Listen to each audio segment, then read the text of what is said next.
Good evening, ladies and gentlemen. It is Monday, March 2nd, and you are attending a special Committee of the Whole meeting tonight. We do have a council meeting immediately following this meeting, but tonight we're going to start with Committee of the Whole. We have regrets from Councillor Brennan. However, all else are in attendance. We're going to start with a quick amendment to an agenda tonight. We're going to add an awards section as our first item of business with the consent of council. And with that, I will actually turn it over to Mayor Pankow. Thank you. I'll go down to the podium and so I can meet the kids who we want to talk about this evening.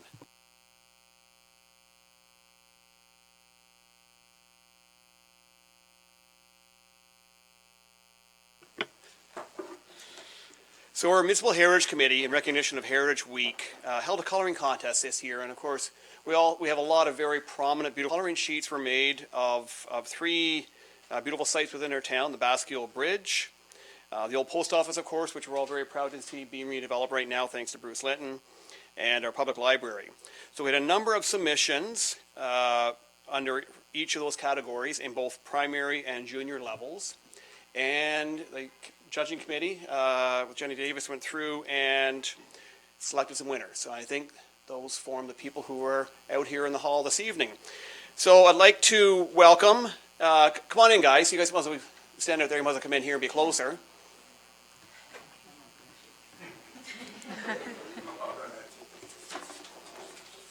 Beatrice, you had a beautiful sunset with yours. Very nice, so congratulations. You guys want to stand maybe here and then hold them up? Maybe the press can get a picture of, or wait, you don't want wait to get the whole group at the same time? You sure? Okay. Okay. And then we'll also move on to the old post office. We have Caitlin Cardinal and Amelia Knapp, primary and junior winners respectively.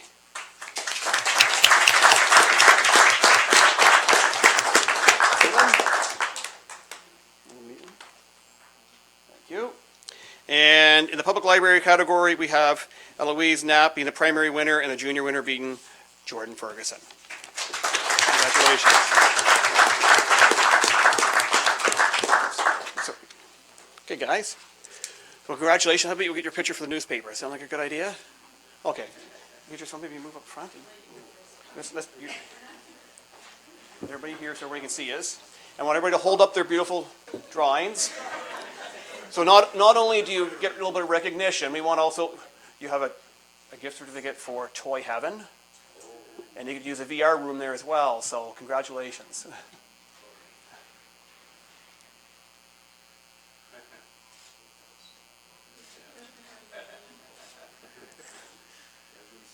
Fantastic. Now, the only thing is we need names, and if they move out of order, we're not going to get the right name of the right person. Eddie?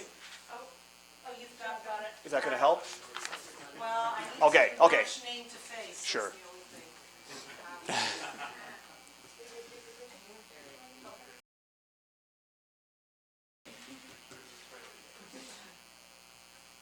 thing. If I could just also recognize the member of our committee, Jenny Davis, would you stand up, please? This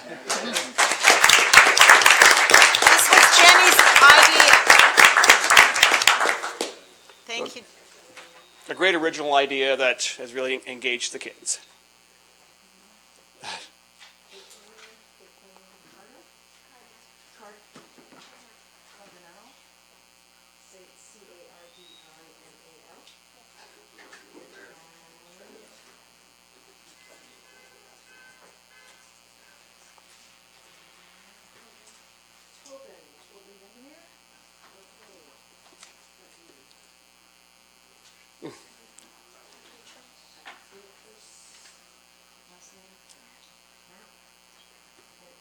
Okay, yeah, Nathan. Yeah.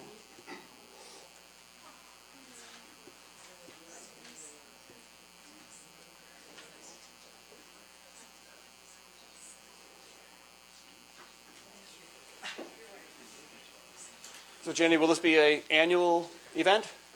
Okay, good. The kids look forward to participating next year. Thanks everyone for coming, and we appreciate all your effort.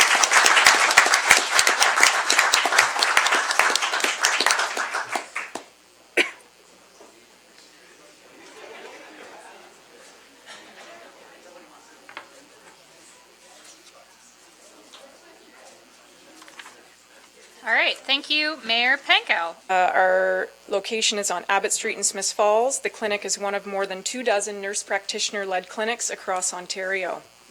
For those of you who don't know, a nurse practitioner is a registered nurse who has met additional education, experience, and exam requirements set by the College of Nurses of Ontario.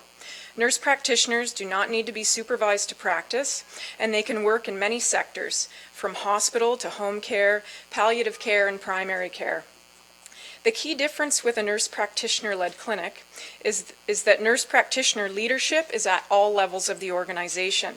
So this includes a nonprofit governing board of directors with 51% nurse practitioner membership. The nurse practitioner lead directs clinical practice and also some of the day-to-day operations. The Smiths Falls NPLC was awarded by the Ministry of Health and Long-Term Care in 2010 in response to a proposal by an area registered nurse, Nancy Unsworth. The new model of care was developed as part of the government's family health care strategy and was implemented to increase access to primary health care for people who don't have a primary health care provider. The nurse practitioners in NPLCs are paid a salary and are not part of a fee-for-service model of care. This is similar to a family health team or a community health center model. The clinics are founded in a nursing model with the patient as partner in their primary health care. The emphasis is on preventative medicine, health promotion, and disease prevention delivered in a collaborative, team-based environment. Nurse practitioners assess, diagnose, treat, and monitor a wide range of health problems using an evidence-based approach to their practice. Helping patients navigate through the healthcare system is an integral part to their approach to patient care. Engaging patients as full partners in their care plan with attention to self-care to the extent that patients are willing and able to participate is a fundamental principle in the nurse practitioner-led clinic model. We have been registering patients and providing primary health care services to people in Smiths Falls and surrounding areas since our opening in May of 2012. We have capacity to care for 3,200 patients and are actively accepting new patients. We're standing around 2,500 patients currently. As mentioned previously, the clinic is a collaborative team-based model that consists of 5 nurse practitioners, 2 registered nurses, a social worker, registered dietitian, pharmacist, administrative support staff, and a consulting physician. Any patients registered at the clinic that need to see the other team members can do so without a referral or lengthy wait times. We see people of all ages through all stages of life and offer a variety of health programming, such as prenatal visits for expectant moms, immunization programs for babies and children. We care for people with multiple chronic conditions such as diabetes, hypertension, and cancer, and refer patients to specialized care when necessary. The pharmacist provides a smoking cessation program, and we have access to a respiratory therapist who can address lung health issues like asthma or COPD. With a social worker, we have the ability to support patients with mental health challenges, and we can provide lifestyle counseling and group programs with a registered dietitian or pharmacist who is also a certified diabetes educator. Though we are not a walk-in clinic, we are an advanced access clinic, which means we endeavor to have same-day, next-day appointments available for registered patients when they experience acute issues such as strep throat or an ear infection. This helps to prevent unnecessary emergency room visits that further burden the local health system. We also have evening hours on Thursdays for those who cannot attend clinic during the day.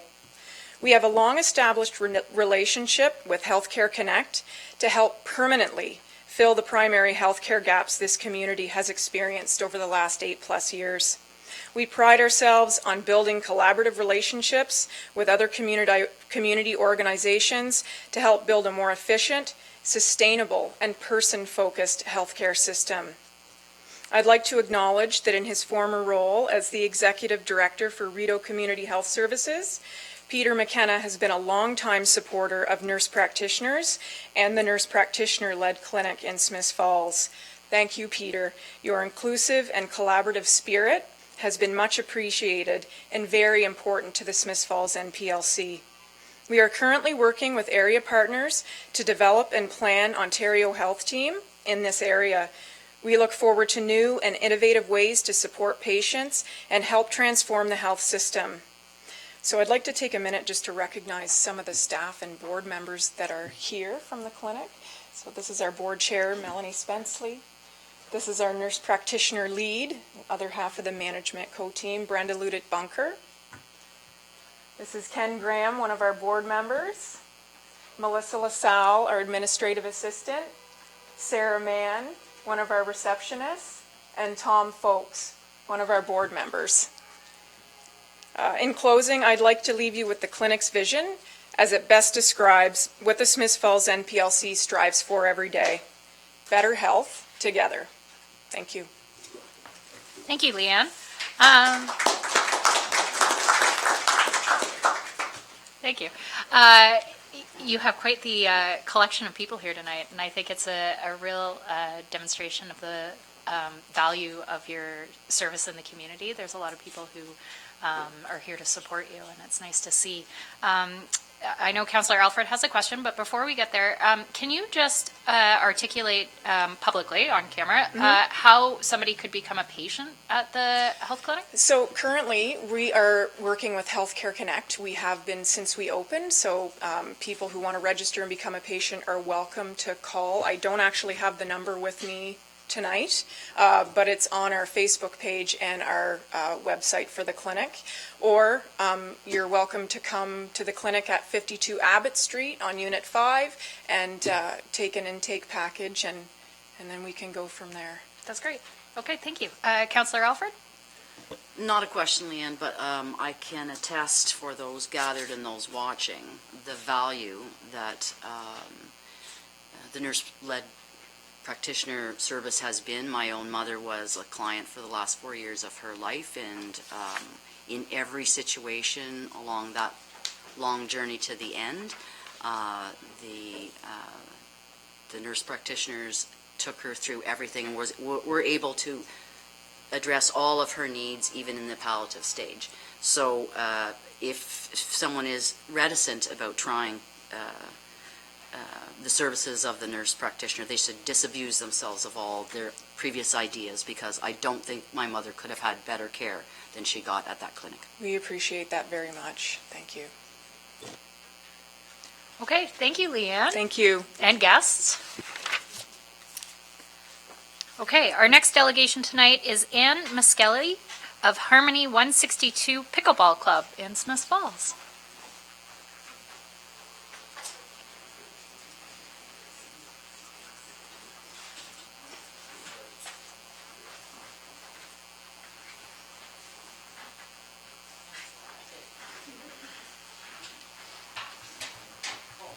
Don't worry, Anne, your topic is just as important, even without the cheering section.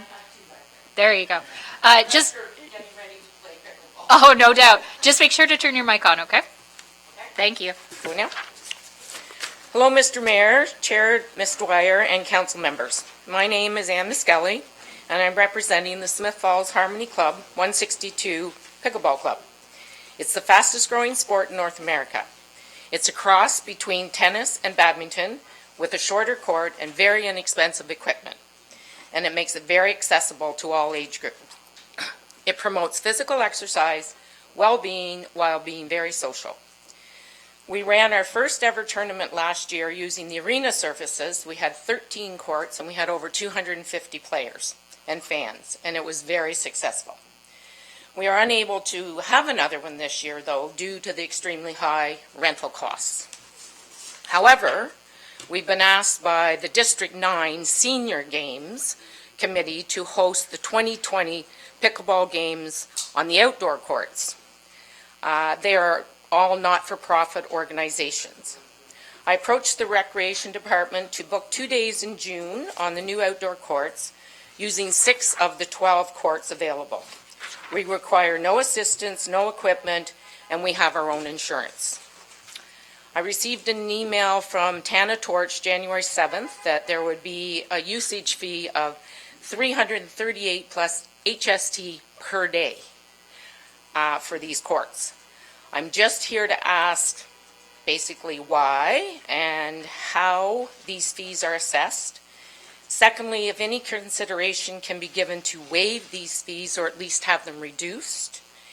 And on a side note, it wasn't in my notes, but our club is asking when and if lights will be installed this year and what type of usage fees will be required for that. Thank you very much. Thanks, Ann. I'll start with Councillor Allen. Yes, thanks, Ann. I have your schedule up, and I have been meaning to come and try it, and I will need get to. there. It's but, very addictive. I know. I understood, too, in the winter months, you have a challenge to find Yes. spot. Now, has Harmony Club become sort of the place that's helped that problem? We have it on the weekends, but it's only one court. So right now, we're playing at the old St. Francis gym, Oh, I see. which should not be torn down. Yeah, amen. I'm sorry, it's like the town needs this spot. You know, it's perfect for volleyball, badminton, whatever. That's another side point. So they've been very kind and generous. And other than that, we had to go through the school boards. And as you all know, Yes. to rent those Yes. gyms Yes. is Yes. astronomical. Yes. So, you know, and we only, we can draw as many as we can if we have the space. That's all. And some economic benefit to our community, assuming someone would be staying, restaurants, et cetera, right? Yes. So, Yes. okay, thanks, Ann. Okay, thank you. Thank you. Councillor Alfred? I think you can look forward to some of my friends coming because the new knees and the new hips have decided they're not as good at tennis and squash anymore, so they're looking at pickleball. Well, we have a lot that wear braces. Bob doesn't have his on tonight. He's standing in the hall. But it can be as hard or as easy as you want it to be. And there's all levels. So that's the beauty of it. You can play at a beginner level. You can move on up. And it's not a lot of running back and forth. Well, apparently that's the attraction for the ex-tennis and Yes, and the squash tennis players. players catch on Yeah. very quickly. Yes, Thanks, Dan. okay. Councillor McGuire? Thank you. I think it's amazing how you guys are showing the value of that school with no water, no heat.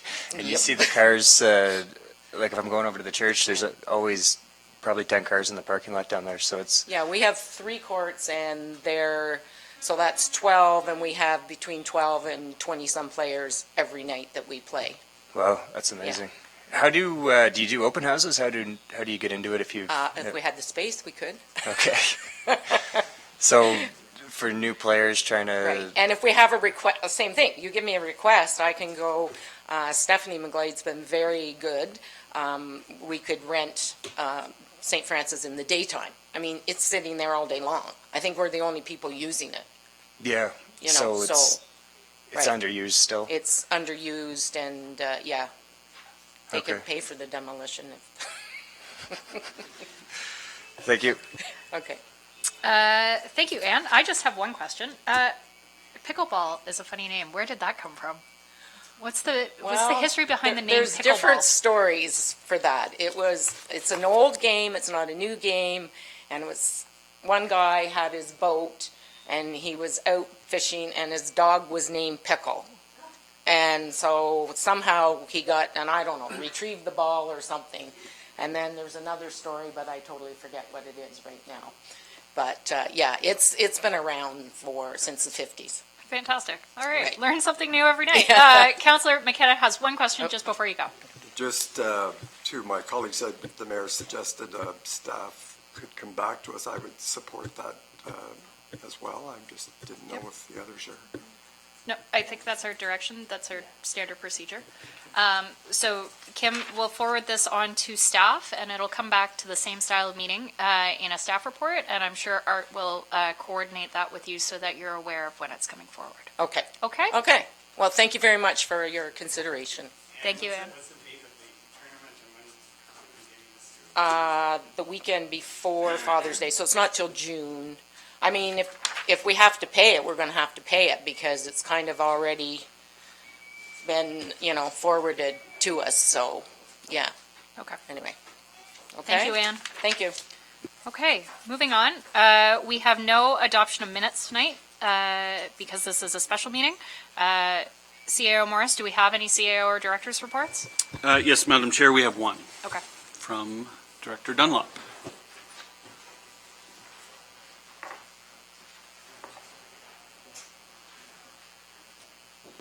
Thank you, Madam Chair. Just one update for council tonight. Beckwith Street, just wanted to provide an update on where we're at with the project today.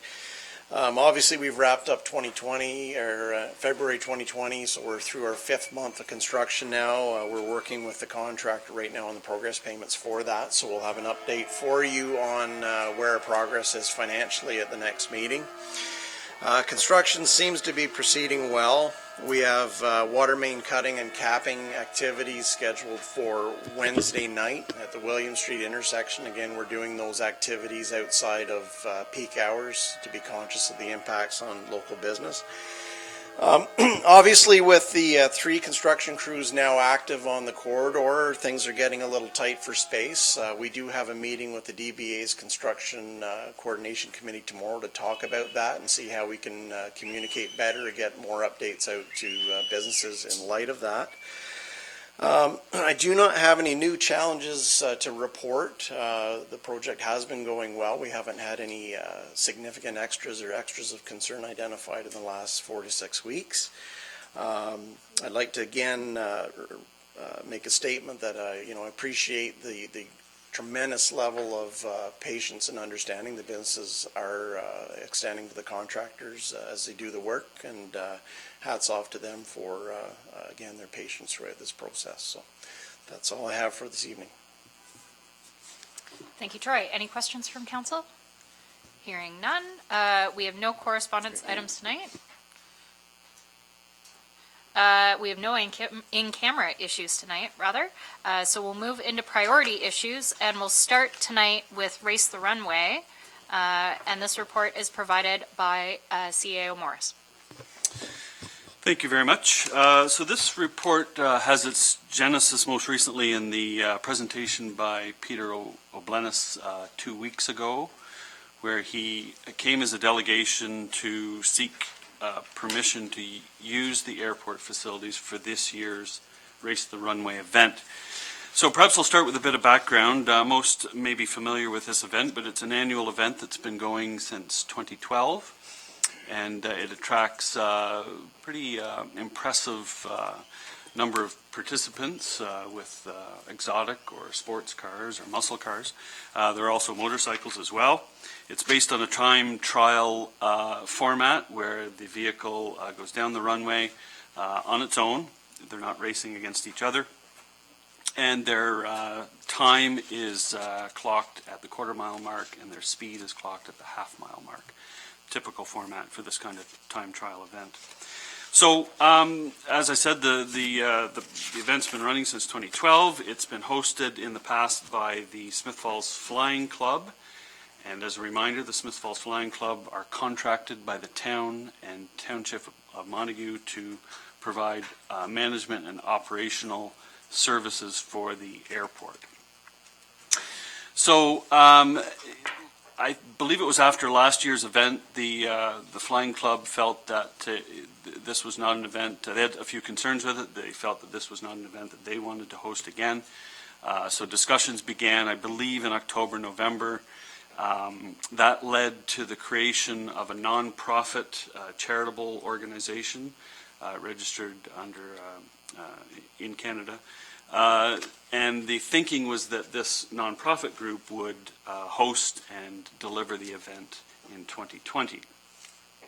So there's been some discussion between the Flying Club and the, we'll call them the RTR, the Race the Runway group. And it came, so they've had several discussions. It came to the Airport Commission on at least one occasion, probably more.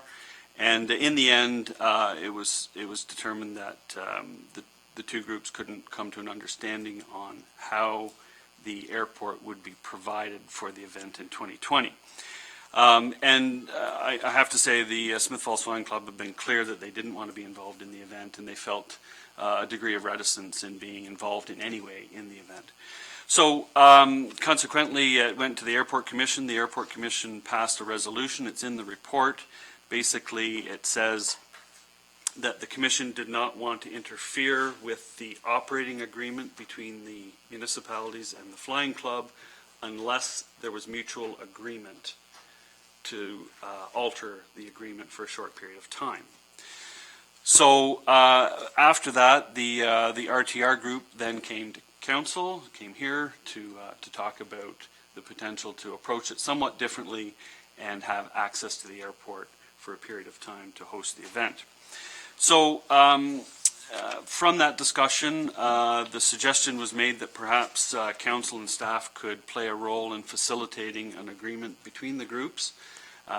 So we got the groups together. They graciously, we had representatives from both groups. We met last Tuesday, had a really good discussion about perspectives and different interests in the event. And in the end, it was decided that that the Smith Falls Flying Club were not necessarily going to change their opinion on hosting the event, but did indicate verbally that they would be open to the suggestion of setting aside their obligations to run the airport for a defined short period of time. I do need to qualify that suggestion was provided by 2 members of the executive. It hasn't, their board has not ratified that position. So if council wants to proceed, the Smith Falls Flying Club would need to agree to that. But we had a really, we had a good discussion, and the 2 members present thought that that was a possibility. So from that meeting, the RTR group went away, and we as staff, between the town and township, looked at a number of risk management elements that we felt were important in order to lead to this discussion tonight. One of them is insurance. The event has been insured in the past. The limit of the liability on the policy we felt was probably the contract we have to run the airport, and that someone would need to be in charge of the airport, particularly the airside operations during the event. That's critical. We don't have the expertise on staff, nor does Montague, to provide that service. The RTR group felt that they do have the expertise and the people that are qualified to do that. So I think they've satisfied a lot of our requirements, and the recommendations in front of you to start that process by entering a lease agreement. So I'll pause at that point and answer any questions you might have. Okay, thank you, Malcolm. Malcolm, should the recommendation be amended to include the caveat about the Flying Club? Or you don't feel that's necessary? Well, it would only happen if the Flying Club agreed to it. Okay, And because of the verbal agreement we have, we're comfortable with the recommendation coming forward. okay. If for some reason that doesn't go as planned, then this wouldn't move forward. Okay. Councillor Alfred had a question to start. Thank you, Madam Chair. Well, this has only come to the council table in the last little while. The Airport Commission has been dealing with it for a number of months, starting out several months ago when the Flying Club came to the Airport Commission and said they weren't interested in doing that anymore for the reasons stated were the insurance and the liability risk and the exhaustion of volunteers after 8 years of doing this. And both our mayor and the mayor of, or township, Mayor of Montague, Reeve, we were all aware of that, as was Councillor Brennan. So then it went away for quite a while, and now it's back, and I won't go over what C.O. Morris has said. I would say that the Airport Commission motion did not consider that for a short period of time. At the time we passed that motion, it was not for a short period. It was if the Flying Club didn't agree or wouldn't cooperate with this and give their blessing, then we couldn't proceed. So then the RTR, and as I've said all along, this is an internal struggle in the Smith Falls Flying Club. There are obviously a big division, 2 sides that feel quite differently from one another about this event, and I didn't feel that this municipality should insinuate itself into that fight, or that discussion. But it appeared after Mr. Oblenis's visit here that there could be the potential for staff and members of council to see if they couldn't bring the two sides together in some way. I don't feel, based on the correspondence that I've seen from the executive of the Flying Club, that their position has changed since the position they gave us at the Airport Commission. I don't see substantially that they've changed their minds at all about this. So I was prepared tonight to congratulate everybody on brokering a deal, but I don't feel that that's happened. And I am reticent, uncomfortable in fact, of proceeding with a short-term lease with the RTR, who is virtually an unknown quantity to this town. And so I'm not comfortable. I would love to hear the perspectives of some of the others, but I don't know that I'm comfortable, given we had current information when we made the motion at the Airport Commission. We had the advice that we needed to move forward with that. That, apparently the RTR wasn't satisfied with the position of their elected officials. They weren't satisfied with the decision of the Airport Commission, and so they've come to the municipality. Okay, thank you, Wendy. Mayor Pankow. Thanks for the update, Malcolm, and I participated in the meeting last week with the group, and I probably have a little bit more insight maybe than Councillor Alford's been able to achieve at this point in time anyway, from the results of that meeting. If we go back to last October is when the Airport Commission first learned from the Flying Club that they were not going to proceed with Race Runway 2020, and it was explained to us at the time, certainly big concern about risk and risk. I think the insurance and volunteer burnout certainly, and we can appreciate the amount of energy and work that goes into pulling off an event like that. And at the Airport Commission, I think we respected that decision. And obviously, as the story's been told, there's been some divergence between a group of Flying Club members and the Flying Club executive itself. And to be honest, I was very reluctant through most of these discussions over fears of risk, fears of liability to the municipality, and what we would be taking on if this proceeded this year. And I know some of the people involved in the RTR group, but it was a new not-for-profit. I didn't know how the insurance company would treat a new not-for-profit that really has no assets.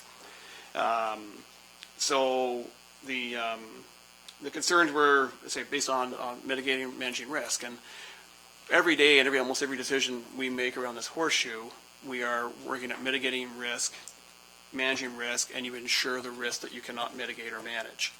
And after having our insurance broker on the line for the meeting last week, I'm now comfortable with the reality that the insurance is available to the RTR group. It is comprehensive.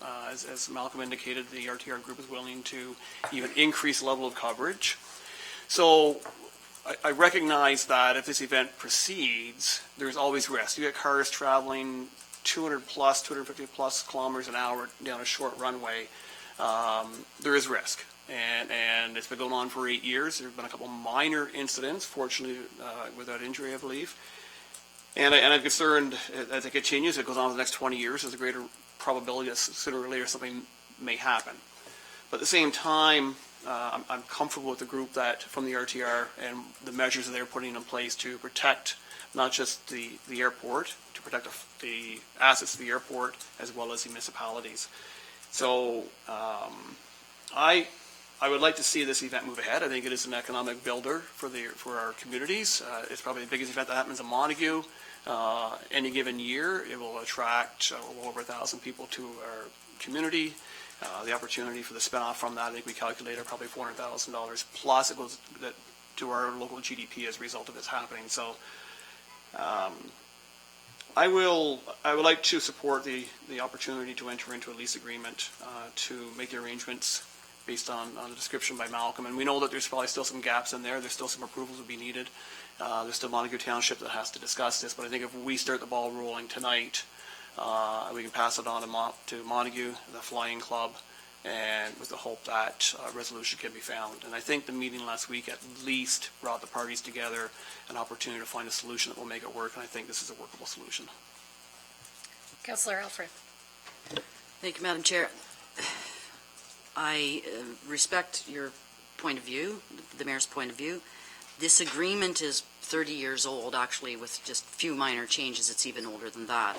And there was no provision when the Airport Commission looked at this. There was no provision, and there was advice asked for as to whether we could do this under the agreement that is currently in place with the Smiths Falls Flying Club. Now I include the two municipalities with that. Whether in fact there are some, because it's old and because it hasn't been revisited in some time, there's some very gray areas, and that was some of the advice we received, that we didn't even know or if we were within our rights to do this without the Flying Club. We have never, to my knowledge, or have I heard, that the municipality or the Airport Commission has rented out this municipal airport to a third-party group. I would. Excuse me. Anybody else want to weigh in? Councillor McKenna. Thank you, Madam Chair. I did get to sit with the two parties, and these are very honest, hard-working folks who give a lot of their volunteer time, and it's always difficult when you're assessing risk because it's not an objective thing. It's quite subjective, and one party looks at it and says there's too much risk, and the other says we manage the risk, but unless you're comfortable. So they were both. They both made really valid points about the pros and cons of proceeding, and I understand the positions of both parties. They articulated them very well, and there was no opportunity for them. They had made their decisions with each other. If we moved ahead with the recommendation from staff, there's at least 5 things, and there's probably a lot more sub ones in there. One of the ones around formalizing airport operations, I think it's number 2, because I learned in the meeting we had last week that there's certainly federal aviation oversight that would that be included in that formalizing the operations. We would obviously have to have federal aviation support, if that's the right word. It's more than just an agreement between ourselves. It's a much bigger. Through the chair, yeah, so there are certain qualifications required to operate an airport. I should note that our airport does not have scheduled service, so there aren't scheduled departures and arrivals occurring, but there are still landings and takeoffs. It's worked in the past, that a notice is issued advising aircraft operators that the airport's not available that day, unless there's an emergency, of course. So we don't have that expertise resident in-house, but the RTR group tell us they have that expertise. We would need to verify that, of course, to make sure we're compliant with NAV Canada requirements, but they assured us that would not be a problem. If I may. Mm-hmm. So thank you, CEO Morris. The other thought I have is around the precedent. So if very high to get those 5 criteria that you've listed, the bar is quite high. I would still need to see that safety plan and reassure ourselves as do our due diligence that the risk to this asset and to the public can be managed or mitigated. So I'd like to see that come back to us. But just back to the precedent setting, are we going to be, in essence, a party to this event every year going forward? And I just, because it will be difficult next year if the group wants to do it again, not to have that expectation on us that we're in this game now. Once we start with this one this year, in the end, I'd be supportive of the recommendation to ask you to go away and to see if you can get agreement and satisfy those 5 or 6 requirements, because I think that's a very high bar. And then I would like to see it before we sign off on that, because I'm not sure we'll get all of that. I'm not sure it'll pass that test. Thank you.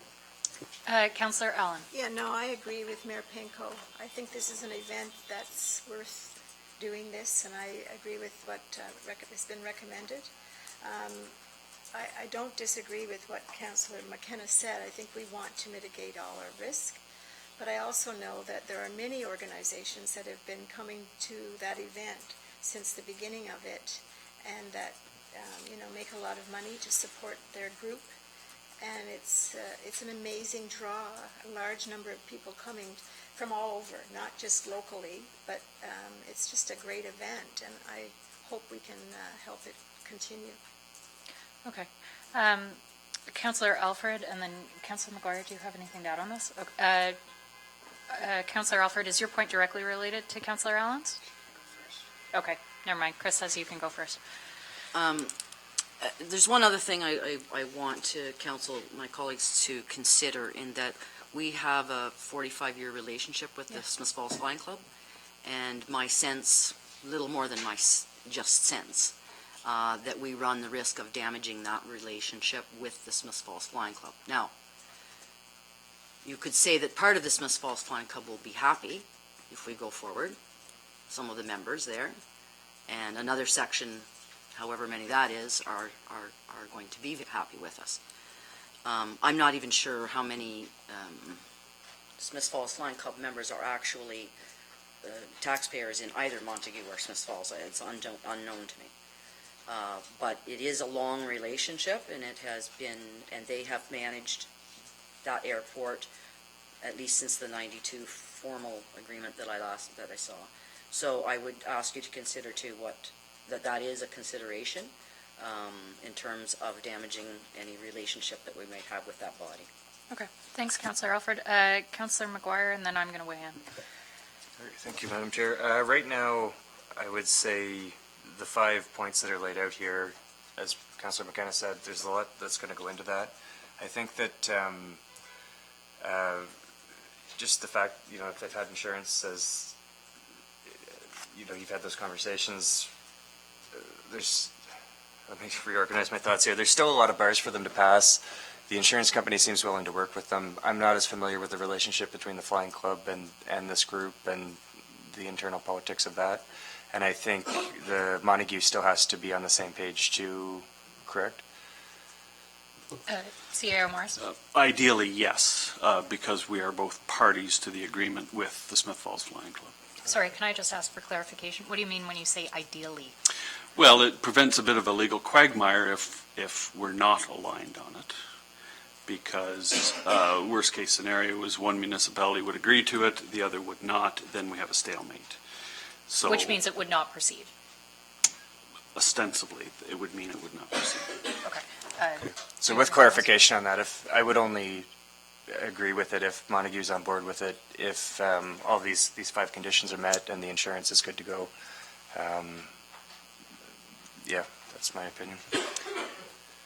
Councillor Alfred? Just to clarify, so because in the agreement and in representation on the airport commission, and the financial, because Smiths Falls is so much bigger and contributes 75% to both capital and we have more seats on the board than Montague, who's responsible for 25%. Just to clarify. Okay. Okay. Sierra Morris, yes. Yeah, I just want to address the contractual arrangement. The agreement is old and probably needs a refreshing. Apparently it's older than Chris and I. Yes, it's old. It's not a millennial. It's older than that. So, but I just wanted to offer a perspective that although the agreement doesn't contemplate what we're suggesting, it doesn't preclude it either. Wasn't that a lovely legal gray area? Okay. Okay. So here's my thoughts. I can't believe I'm saying this, but I actually agree with Wendy.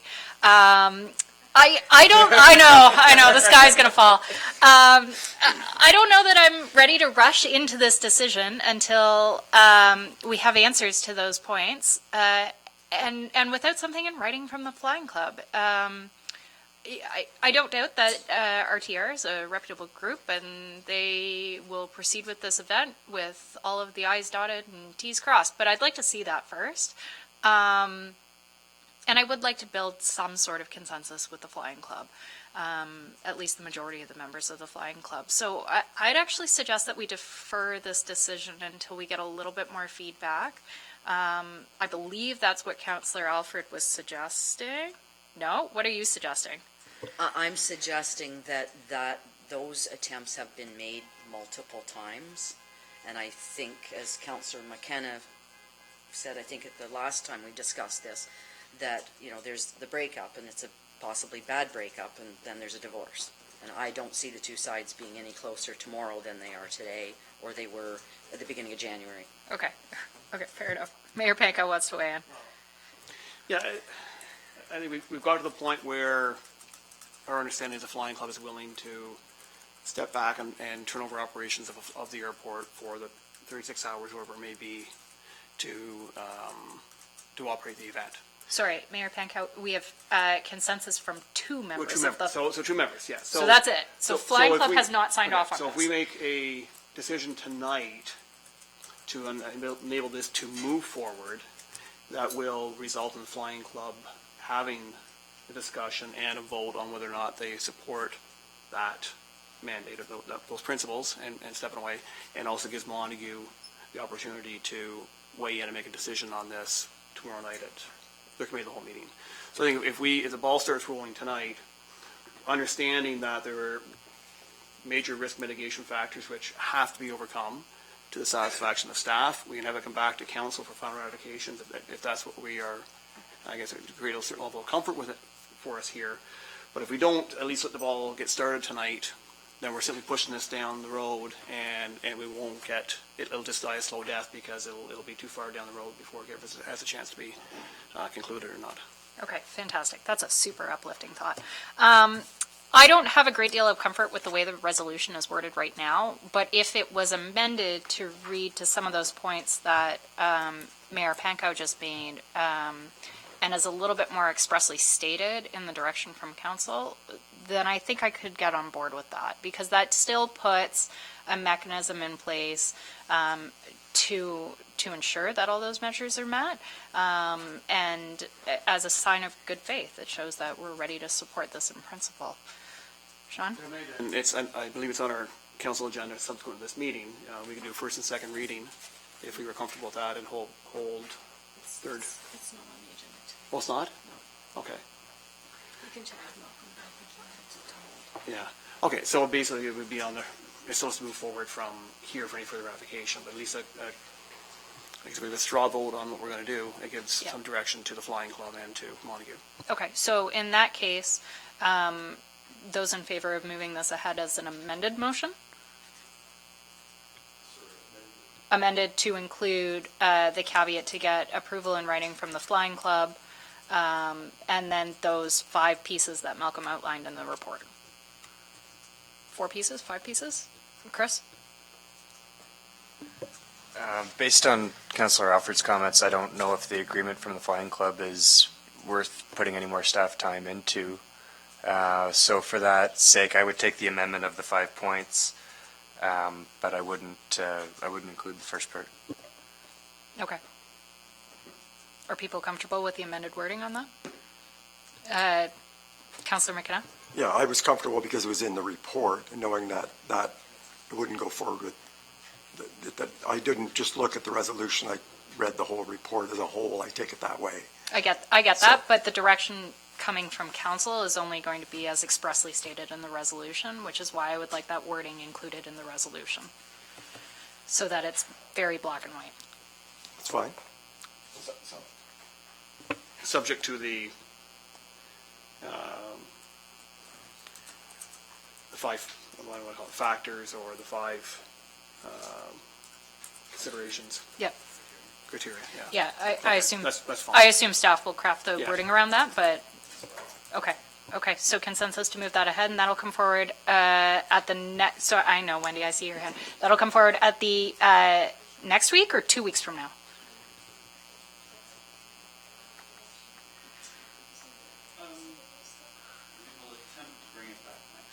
Okay. Okay, okay.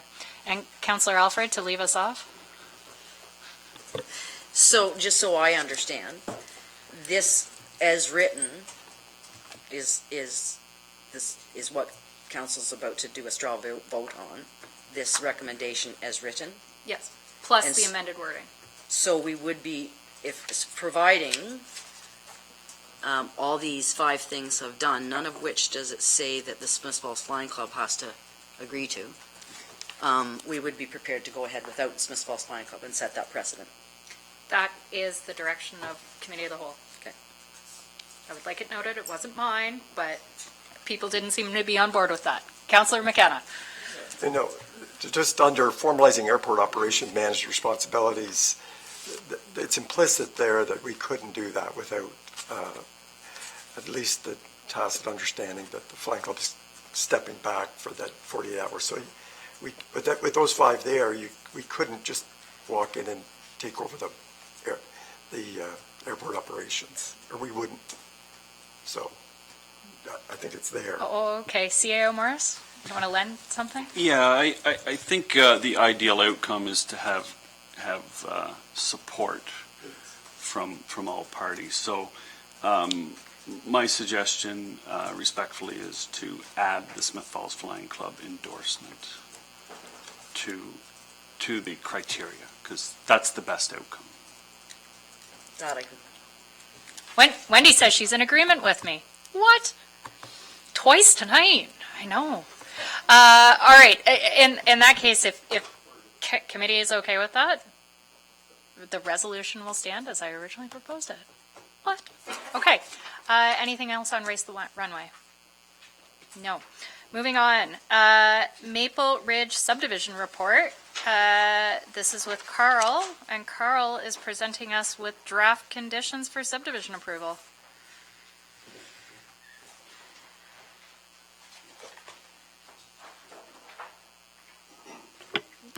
Thank you, Madam Chair. I'll keep this brief. I think we're all pretty familiar with the proposal that's before council. So as indicated in previous correspondence, the developer, Campbell's Trucking Limited, proposes to develop a 120-lot residential subdivision at the southwest corner of town, and that's would involve essentially connecting the 2 ends of Wood Avenue around in a long loop, and then and extending Armstrong to meet that loop. On November 7th, 2019, the Planning Advisory Committee held a public hearing to hear the application. On December 9th, planning staff brought forward a planning report seeking direction from Committee of the Whole on a number of planning matters pertaining to the subdivision. The committee gave direction to support the application as presented. So in the subsequent time, the developer, staff, and RVCA worked together to finalize a number of the technical conditions. So at this point, the draft conditions that are available are the product of they're the product of consultation between the Department of Public Works, the Rideau Valley Conservation Authority, and were reviewed and approved by the developer as well. So they include technical conditions requested by review departments and agencies. Many of the conditions outlined are typical of any such development, and some are application specific that address specific matters relating to the proposal. So the conditions are informed by the recommendations and results of the supporting study, feedback from review agencies, and guiding direction in the official plan.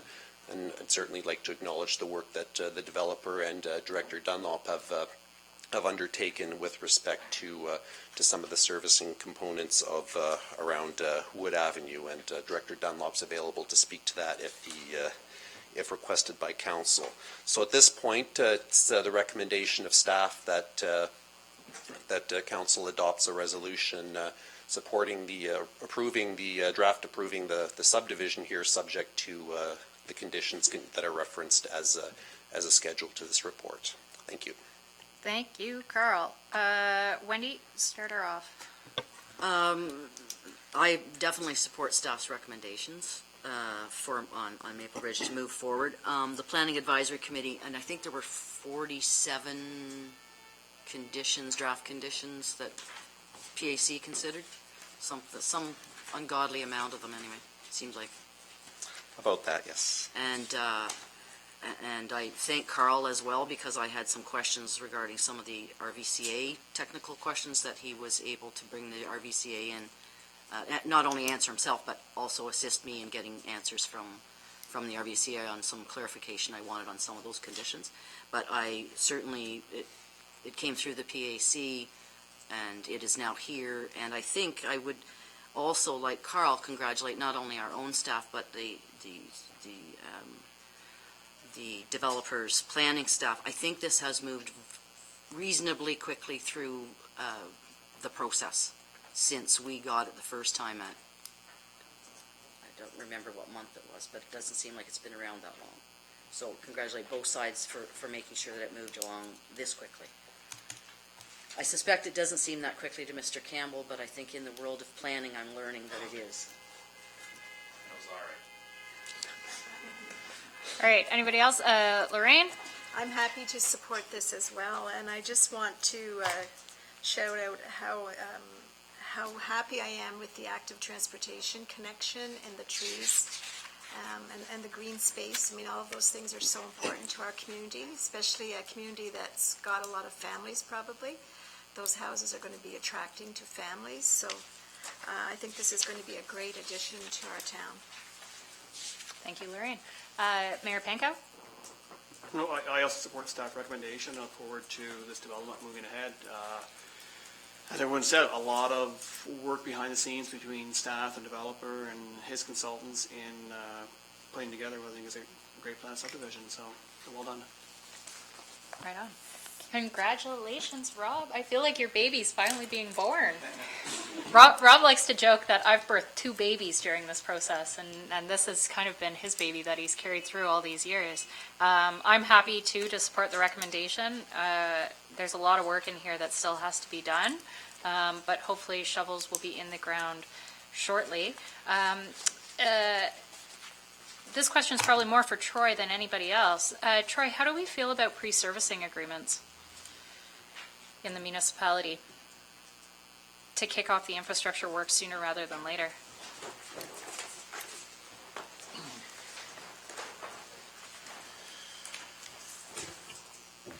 Through the chair, Madam Chair, in response to that, I think if you're looking at pre-servicing in a greenfield scenario, it's different than pre-servicing in a public scenario. I believe the first phase of this subdivision is an example which would see services pulled up Wood Avenue where it exists.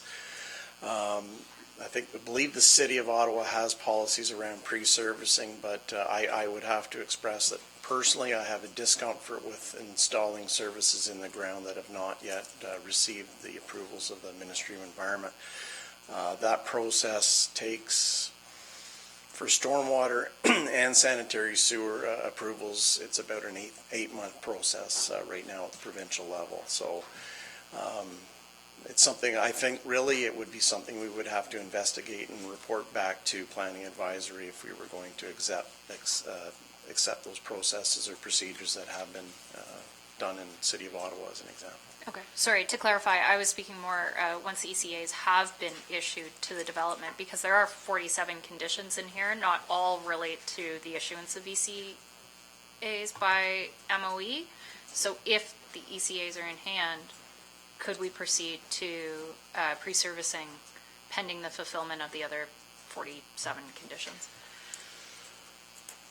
Through the chair, in general, again, when you look at that 8-month window, when you submit those designs to the province, you have 8 months of time to resolve things like utility designs, street lighting designs. So I think if the workflow is well managed by their team, most of those things should come together very close to the timing for an ECA.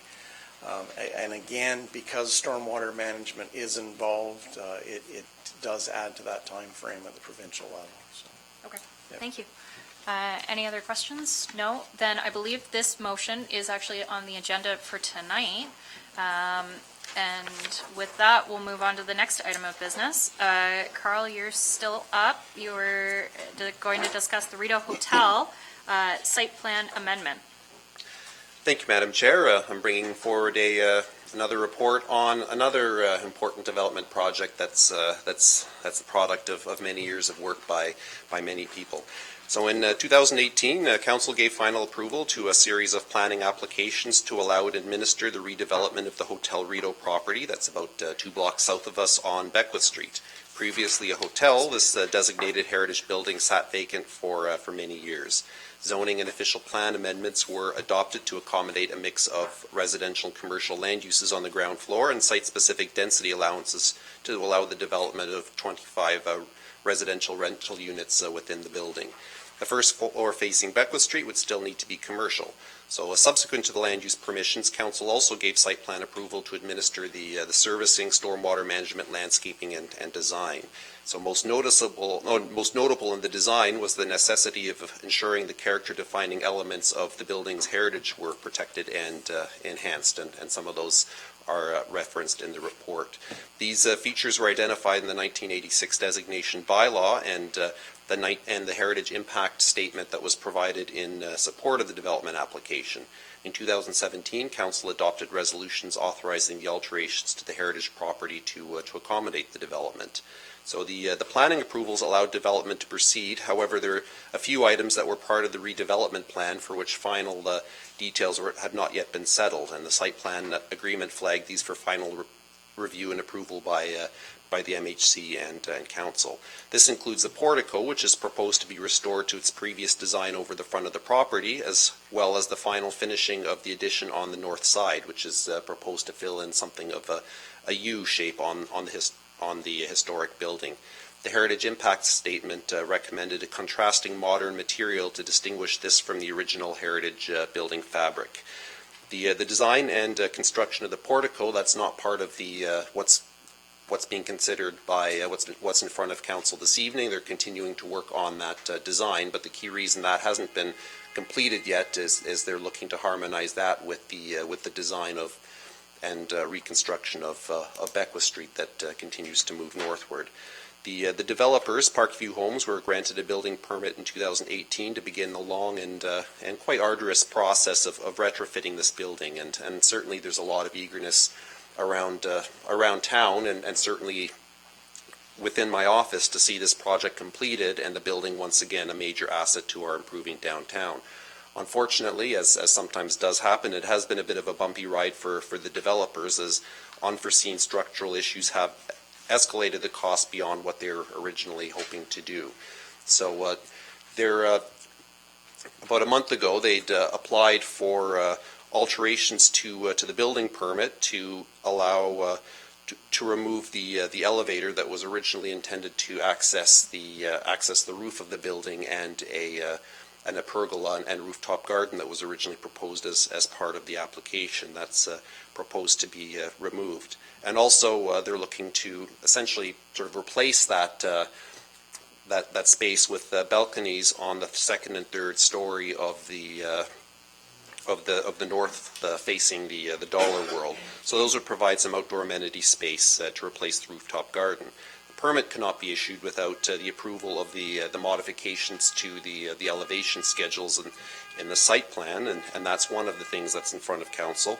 They're also looking for approval of the Municipal Heritage Committee, given their involvement in the process to date, and the final say that they were given in the site plan agreement. So this was brought to the Municipal Heritage Committee on February 19th. The MHC did not object to the alteration to remove the rooftop patio. Certainly some sadness that that's proposed to be removed, but ultimately that's not part of the original heritage attributes of the building. The committee didn't object to the balconies in principle, and they're willing to recommend that we approve the alterations to allow the issuance of the building permit.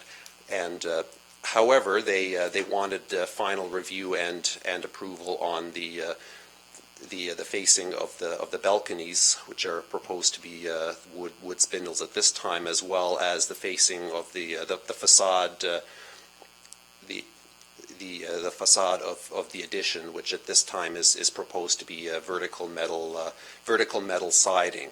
So at this point, based on some preliminary feedback from the Municipal Heritage Committee, the developer is looking at a more of a muted antique linen is the color that was referenced, is more of a beigey yellow, so that it wouldn't stand out. However, the developers have indicated a willingness to work with the Municipal Heritage Committee to identify the final pieces there.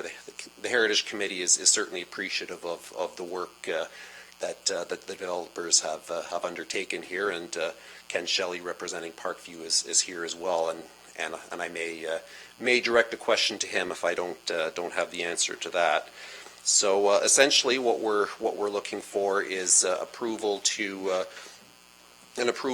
amend the site plan agreement to allow the balconies and remove the rooftop patios, and then delegate the final approval authority on the or delegate final say on the facade materials to the Municipal Heritage Committee, and I welcome feedback from our MHC reps on council on this as well.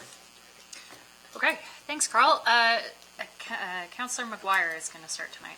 All right, thanks a lot, Carl. I'd just like to start by thanking Ken Shelley and Parkview Homes for all the work that's gone into this. I know, when you buy an old house or an old hotel, things don't always work out the way it's planned, and they've stuck with this project, and they've really made a huge investment in our downtown. So I think for that they deserve thanks. Also to the MHC committee, if you read the recommendation, it says on one side, the first paragraph, that the Smith Falls approved facade changes proposed by Parkview Homes on lands described as 20 Beckwith Street North, Russell Hotel, or the Rideau Hotel, and that council pass a resolution under Section 33 of the Ontario Heritage Act permitting alteration of the designated structure at 20 Beckwith Street, subject to final MHC review and approval of the materials to be proposed on the facade and the balcony railings. The big thing we have to appreciate is that the MHC needs to approve the modifications under the Heritage Act. This is my understanding, correct me if I'm wrong, Carl, so that they can get their building permits and they can keep moving forward on the inside work. So in the spirit of collaboration and in the spirit of getting this project to move forward, we agreed to the site plan in principle, the way they're laying out that corner, the way they're putting the balconies on, and where the stairwell elevator shaft's going to go. We still need to have a little bit more in-depth discussion on the surface treatments on those two additions, because it's a prominent part of the facade, especially coming up William Street towards Beckwith.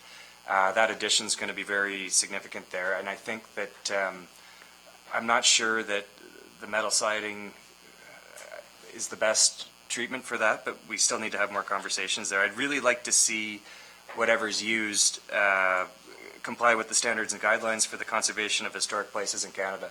I think that's a pretty comprehensive document that's got some good suggestions, and I'd also like to see if there's any way that we can work with Parkview through the community improvement plan to maybe make a higher quality treatment that's more applicable to the building affordable. This is the time to use that tool, and this is the kind of project that it's going to be like this for the next 100 years. Let's do it right. So I really thank Parkview and hope that we can get these last few issues settled in the next few weeks so everybody's good to go. Okay, Councillor Allen? I just agree with my colleague. We both are on that committee.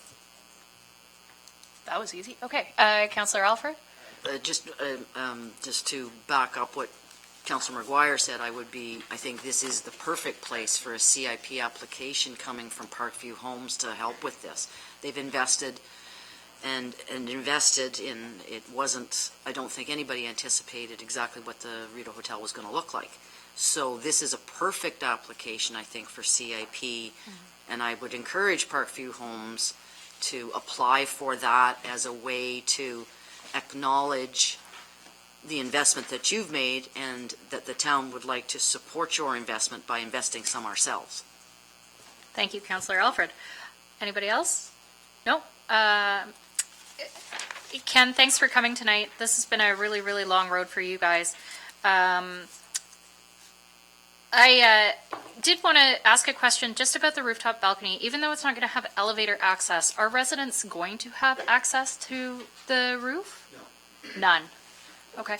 And can I ask what precipitated the need to remove access to the roof? Is it a structural thing? When we first started the project, the architect who was involved was a structural engineer. So he said we should be able to do that without any big cost. That was not true.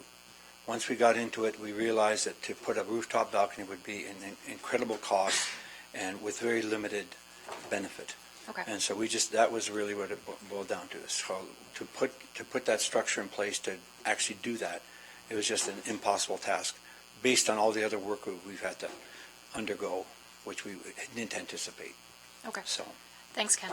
I do want to draw attention, I think the real win in the modifications and requested alteration to the site plan is the fact that Parkview is going to put an accessible door on the front of the building so that people who are visiting one of those commercial units do not actually have to come through what was literally a back door into the unit. And I think that's huge. And I think it speaks to the need to start looking at accessibility needs in a lot of businesses downtown. So I thank you for looking at that design again and finding a way to make it work, because I think that's really important. Beyond that, I'll support Councillor McGuire. I think any application on that facade should be demonstrated to comply with the standards and guidelines for historic places in Canada. I think that was the intent of the original motion from the Municipal Heritage Committee. I'm going to go out on a limb and say that steel siding, probably not compliant. So I look forward to seeing what other alternatives are brought forward. Okay. So with that, is this one, Nadine, also coming forward tonight? Okay, so this will be forwarded to council meeting tonight. Thank you very much, Carl. Troy, you are up next with Confederation Bridge options.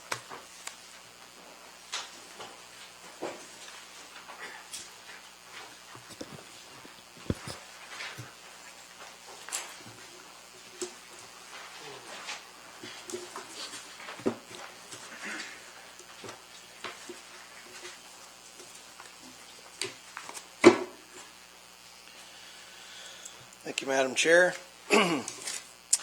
The purpose of the report before council this evening is to provide an outline on the rehabilitation and reconstruction alternatives for the Confederation Bridge crossing along with forecasted costs. If we go back as a recap of our last report to council, staff brought forward a summary report on July 8th of last year on the topic of the Confederation Bridge crossing. At that time, we outlined that structural assessments were underway at the crossing. We also identified that we were doing tests on some of the paint surfaces of the bridge as well, so we understood what type of environmental implications we might get into with the rehabilitation. Since that time, we have completed that work. We have also done some outreach with Parks Canada to get a better understanding of, what approvals processes might we be getting into in terms of looking at various different alternatives of that crossing. Keystone Bridge Management, again, was brought in to independently look at the alternatives for rehabilitation at the crossing. They had not been involved in the bridge inspections in the past or the closure back in 2015, so it was considered to be a good, fresh look at the challenges that were present. The report that you have appended tonight identifies categorically 4 different approaches to approaching the crossing. There could be a modern combined pedestrian and traffic bridge. There could be a new pedestrian bridge. You could refurbish the existing bridge, and you could in effect clone or replicate as much as possible the look of the current bridge in new construction.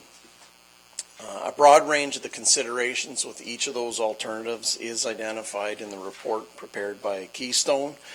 The prices, again, because there hasn't been any detailed engineering on any of these alternatives just yet, are at a Schedule D level. That means that they're going to be plus or minus 25%. We should identify, or we have identified in the report, that the bridge is very much still a part of our asset management plan.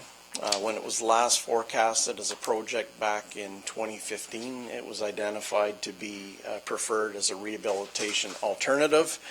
I believe that happened before the closure. There was an anticipation of a 40-year life cycle on a rehabilitation, the cost of which in 2020 dollars would be $1.83 million. Upon review of the considerations, there's a few things that are coming to the forefront. When you look at alternatives that have the lowest risk and the lowest costs, if you're looking for a traffic and pedestrian solution, the cloning of the bridge certainly reduces a lot of the risks and unknowns that a rehabilitation would involve. The cost of that alternative, as an example, would be $1.4 million. The construction of a pedestrian-only bridge, again, similar to the vision in the downtown revitalization plan from 2013 as an example. The cost of that as an alternative at the crossing would be $850,000. Again, the delta between those two key types of solutions would be $550,000, and yet again, plus or minus 25%. So just so you have an understanding between the two. The report that we presented to council tonight is to just provide a greater understanding of the alternatives that are there. In all cases, further study would be involved, detailed design, public consultation. We'd like to point you again to the strategic plan for the community, section 3. Right now, item 3.5 of that plan does point direction, council towards providing direction on a Confederation Drive decision. The measurement of that condition as defined in the strategic plan is for council to provide direction on the type of crossing, so be it vehicular and pedestrian or pedestrian. Harold Claywaite is present this evening. He's from Keystone Bridges. He's done a tremendous amount of work assessing the bridge. You'll see a whole host of photographs of all the details of the bridge from a previous winter, and he's here to assist in the presentation to council if there's any questions on where we're at right now. So again, as per the recommendation before council, we are firstly looking for a committee to receive the report prepared by Keystone Bridge Management Corp. And secondly, the council provides further direction regarding the preferred option for renewal of the Confederation Bridge crossing. Okay, hold on. We've got, I think Councillor Alfred was actually first. Wait. Councillor Alfred, then Chris, then Peter. Lorraine, you've got your hands up, and Sean. Yeah, okay. Wendy, why don't you start? It's obvious that we've been waiting a long time to discuss this. And I'm only sorry that Councillor Brennan isn't here, because of all of us, he was the one who wanted to discuss it the most. So it's taken a long time to get to this table. Like everyone here, I read the reports from staff and the consultant with a great deal of interest, and there's a lot there to digest. I'm also revisiting your report from July and what that meant in terms of single lane, 2 lanes, what the future could look like, what would have to change if a certain number of vehicles went over it. So I would be interested in a couple of things. One, I'd like to hear from the Municipal Heritage Committee, their thoughts. I know it's not a heritage designated bridge, but the consultant notes that it is quite unique, and so I wouldn't mind hearing from the Municipal Heritage Committee on that. I think this issue is one that we should post haste on the our engagement tool, Speak Up Smiths Falls, so we can get input, opinions from our residents that will inform council's decision. At this point, I'm looking at pricing, opportunities for funding, which aren't there right now, linkages, the strategic plan, and the need to have vehicular traffic versus pedestrian traffic. If I correctly write here, Troy, and I need you to put this in context for me. At the height, if I pull out your July 14th report, we had At the top end, 1,100 vehicles a day going across that bridge? That is correct. Okay. Can you put in context for me what would happen on any other street? Like I don't know if 1,100 is a lot or a little. Well, 1,100 is generally a local level road. It's not a collector volume of traffic. When you start to get to the 3,000 range, you're talking collector levels of traffic. When I go back to the July report last year, again, one of the interesting points is there is the Canadian Bridge Design Code.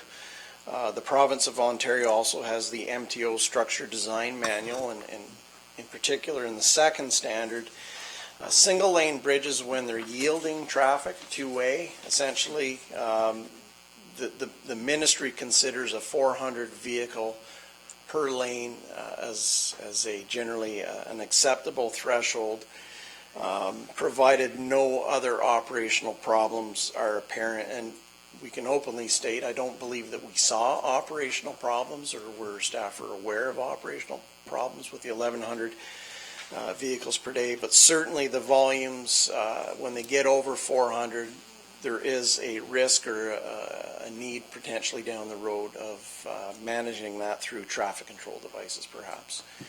The honor system doesn't work very well. The higher you get, there will be a threshold where traffic control would have to regulate who goes when.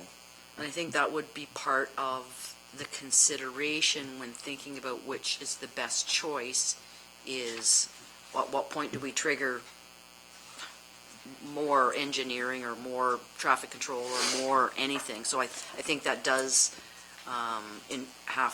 it will eventually play in the decision-making about this. But first off, I think we should put this on Speak Up Smiths Falls.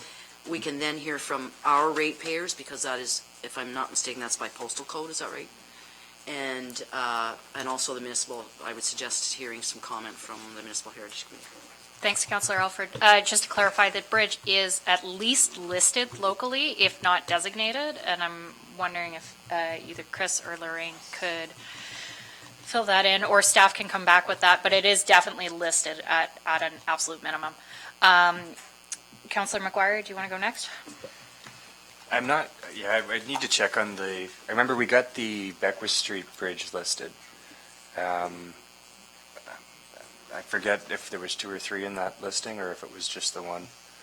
I know we've talked about it a number of times, and we're all in agreement. And it's been on a site 9 years ago when I was running for the first time. Confederation Bridge was an important part of why I did that. And I know that I found a site at that time where all of our bridges were listed as historic bridges and should have been identified to be protected many years ago. And they still are, in my opinion. So I just don't think we've been listing. We've got a number of things that we have on wanting to list, and it's certainly all of them are on that. Okay. And Councillor McGuire? a tangent on that, just the lack of resources with the MHC. I think we've got this huge hopper of things that need to be listed, and maybe in the future we could throw some money at that problem. But on Confederation Bridge, I really appreciate the report, Harold. I liked how it's not just the structural and the engineering options, but you're also looking at the heritage side of it. You're looking at things as small as what color is it going to be, what side would the sidewalk go on if we were to do the clone option.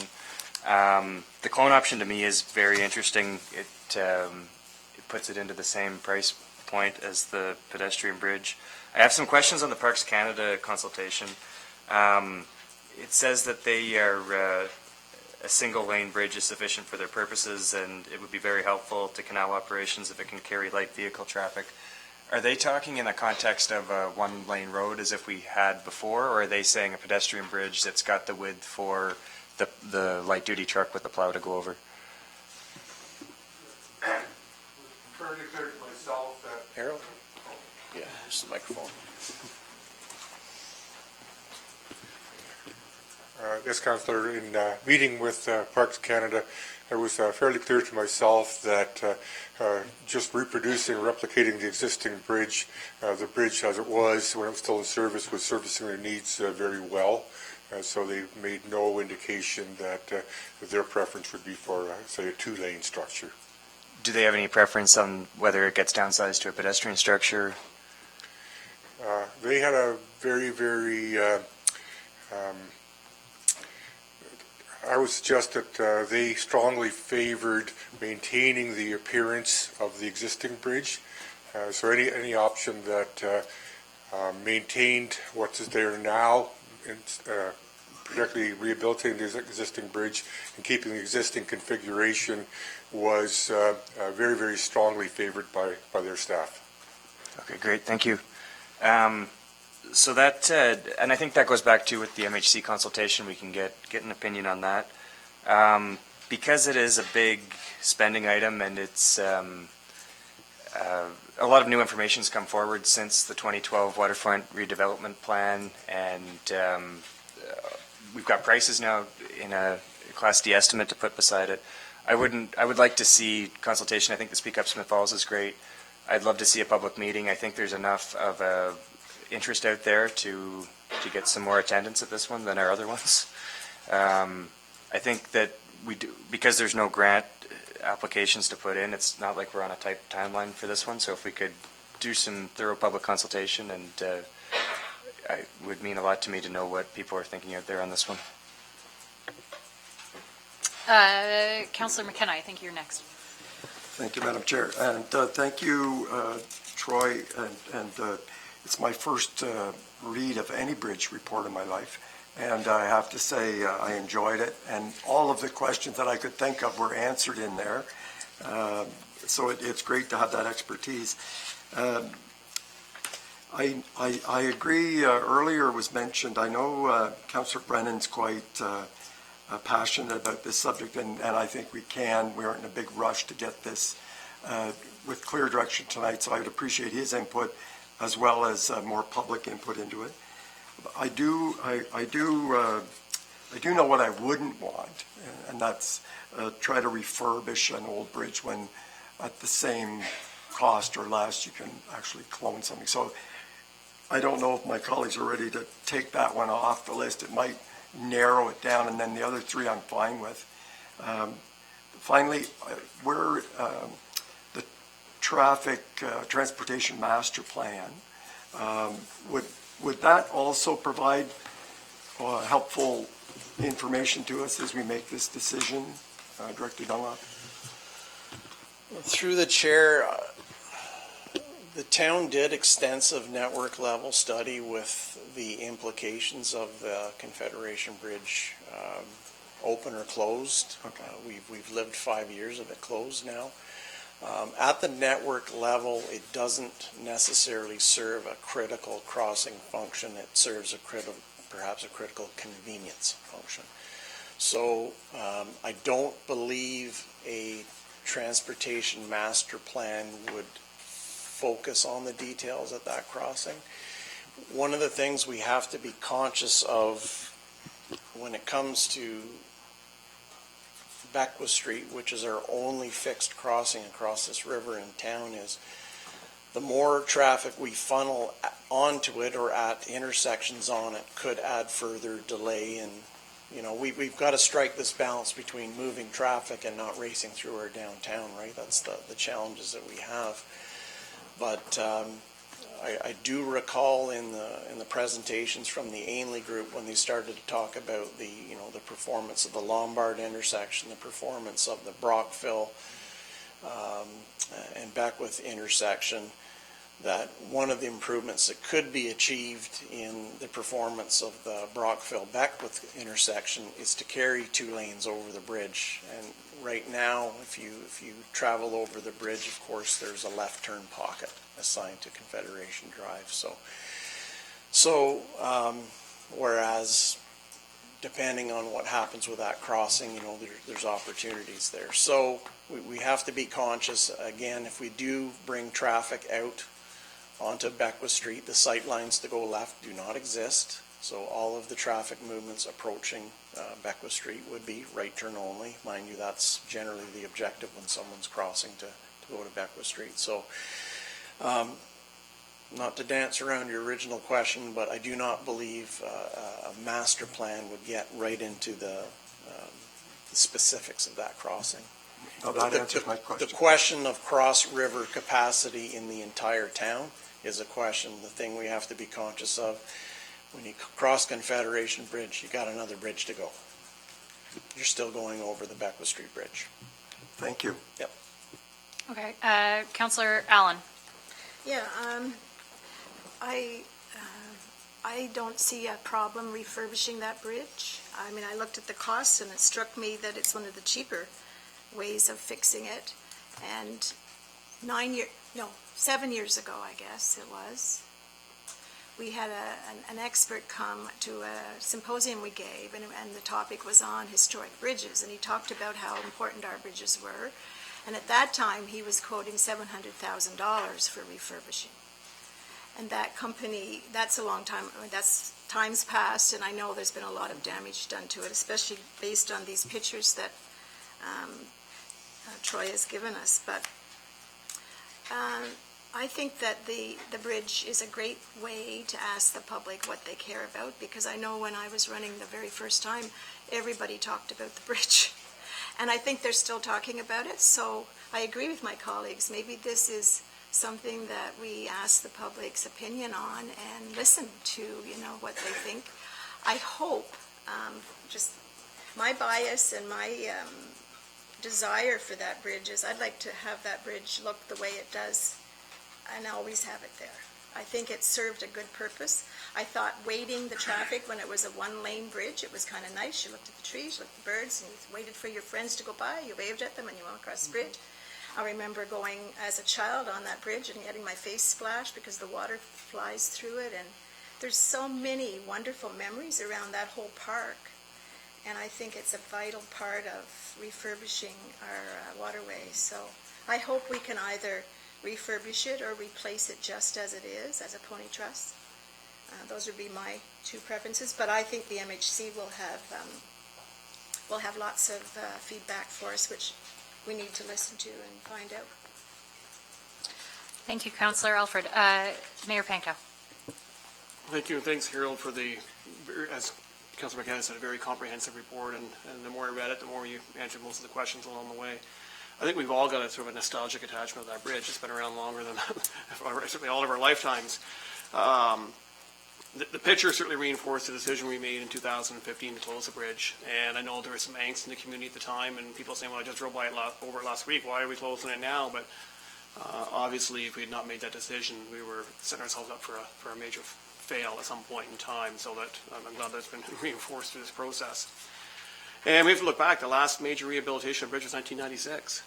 So, I mean, it is the condition it's in because it didn't receive attention maybe it should have had over the decades, and had it maybe received attention, it probably wouldn't have deteriorated to the point where it has. But again, it's always one of those matters of the municipal dollars are trying to stretch them so far, and there are other priorities which always seem to rise to the top. I agree, it's a great exercise for seeking public feedback. And I think we have to recall, of course, the downtown revitalization waterfront integration master plan and the recommendation. And the question I guess we will have to ask as well is it a bridge that if we've managed in all manners without it, is it make sense to have a pedestrian crossing there to enable electric transportation, better access to the parks, possibly? If we put a single lane back in, I know the residents of Strathcona Avenue have been seeing a lot less traffic and certainly a lot of speeders going through their community. I've had a complaint about speeding there since the bridge was removed, because people have that tendency to try and race around and get around to Lombard and Abbott before the swing bridge had opened if they're forced around. So I'm glad we're having a discussion on it tonight. I can't tell you today how I really feel, what direction I'd want to go. No matter what, it's a lot of money. And I know the enhancements at Lombard and Abbott that we'll be making will go a long way towards alleviating the traffic issues that occur on Abbott, especially when the spring bridge is out. And I suggest probably make a bigger difference on alleviating traffic than what this bridge would do. And we have to recall that one of the reasons we have deferred any decision on this is we were waiting to see the potential redevelopment of the old water treatment plant and what that outcome would be, and what would be a suitable match and use of that bridge. And While it's been somewhat quiet on that front, I mean, there are still efforts going on between staff and myself and Bruce Linton in trying to continue to move that project ahead. So that may still weigh into some of the decision-making as we move through this, going through the year. And Troy, just one question, I guess, whether it's 900,000 or $1.4 million or $2.5 million, how do we pay for it? I mean, we know we've got regular tax revenue and we have formula-based funding. There's some grant-based funding programs that are available for certain projects. We know we have a number of projects that will be requiring grant funding. We'll be seeking grant funding for, some probably a bigger priority than this. So any comments on that? Might be dangerous to comment on that without the treasurer here, but I'll take a kick at it. We do, we may have to look more to our fixed funding programs for our grants, our federal gas tax, the OCIF type fixed funding. Those might have to be part of the solution for funding a crossing of this nature. When you start to look at some of the most recent grant programs that have come out, ISIP, or Investing in Canada Infrastructure Fund, again, safety is an aspect, might be a tricky road to travel in terms of an application on a closed road that we don't have high volumes on. It's not a great fit for a lot of the essentially the application-based programs that we've seen for the last 4 or 5 years. Mind you, I was at the Good Roads Conference earlier last week, and certainly the bridge deficit in the province of Ontario is still very much a real thing. OGRA is going to keep pushing for increased funding and support in that area, but unfortunately, connecting links, it wouldn't apply because it's not on the connecting link. So there may be challenges seeking application-based funding for that particular asset. Thank you. Troy, I've got a couple questions, and then Wendy has some follow-up questions. First of all, I think, like most of my colleagues, I'm not comfortable really even having this discussion until we get some public consultation on it. I have my own thoughts on what to do with the bridge. They are the same today as they were the day we were campaigning. And I'm glad to see that everybody acknowledges the historic significance of the bridge, because I think that is an invaluable piece of the discussion. So my hope is that we go to kind of a full public meeting style, open house type thing. Maybe staff can come back with some recommendations on how to do public engagement on this, and then council can elect a strategy from that. But I'm hoping that happens before this comes back, and I'm hoping that when we go to public consultation, we don't just talk about the costing and the strategy for replacement included in the report tonight, although it is very thorough, so thank you for that. But hopefully it can intertwine in some of those service level discussions. If it's a one-way bridge, which way is that traffic actually going to be going? If it is a two-way bridge, then, inevitably we're going to be losing a piece of the heritage because it's going to need a full replacement. So I'm hoping that when it's presented publicly, that it ties those two separate pieces of the discussion that we've had together, so that the public gets a real fulfilled vision of what this is going to look like at the end of the day, and there's no false expectations of what this is going to be. That wasn't really a question, Troy, sorry, that was more of a statement. My question, though, is what are the odds that Parks Canada has any role to play in financing part of this? I'm thinking none, but I'm also thinking that they have been toting the line about being a good collaborative partner on projects like the campground. So perhaps this is an excellent opportunity for us to leverage some of that. CAO Morris? We could certainly engage with Parks Canada to explore that, but I would be remiss to comment on the success of getting funding. I know, I'm half being cheeky, half optimistic. Okay. Yeah, I mean, certainly, given the fact that Parks has alluded to the fact that this is a valuable maintenance asset for them, I would like to think that perhaps they'd be willing to contribute something beyond an opinion. Maybe we could set up a daily toll for them to use our bridge. Troy, did you have a point to add? Yes, Madam Chair. I just want to identify, in fairness to Keystone Bridges, they have been retained to come in and do like a situational assessment. So I don't have a retainership beyond really today. For an example, putting together public consultation, poster boards, details. I certainly understand the importance of that. We need to hear, I'm just identifying that when it comes to producing visuals as an example for an open house, there might be an expense there that I will have to explore. I do want to advise, and I think it is touched on in the report as well, that each, I would say literally each of those pathways that we go down in terms of a project selection also have mandatory, well, I would say 3 of the 4 certainly have mandatory public consultation processes tied to them as well. So 2 of them federal. So there's follow-up as well. Okay, thank you. Thank you. Okay, hold on. Councillor Alfred and then Councillor McKenna. Mine's going to be very short because Councillor Dwyer and I seem to be like connected psychically today. Because my question was, if Harold, if you thought any sense was there about they might want to pay for any of it, but that was just a joke.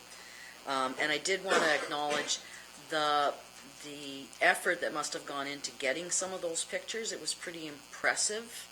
So either you have like a paparazzi style camera or somebody was hanging off something to get them. So I applaud the effort that you must have put in to get those photographs. He's blushing, so I think he was hanging off. Okay. Councillor McKenna. Just one is I encourage the public to go to our website and read the report themselves. It's an excellent report. It's quite accessible in the language and the way it's written. And that I also certainly fond memories of the bridge, but I'm also cognizant of spending $1 to $2 million when there's no pathway to funding other than through the tax dollars, and knowing what we have available on our list that the town has to achieve. I don't want to raise expectations here today that somehow in the next year we're going to have a new bridge. This is still a long journey we have ahead of us.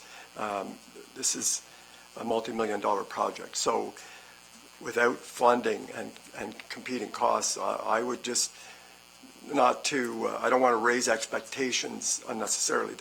I view it as a medium to longer term solution. Nothing that's I can't see a path, in the next 18 months or 2 years when we've got water tower and we've got many other important initiatives that we're competing. So just caution us to think with our heads as well as our hearts. Thank you, Peter. Councillor McGuire?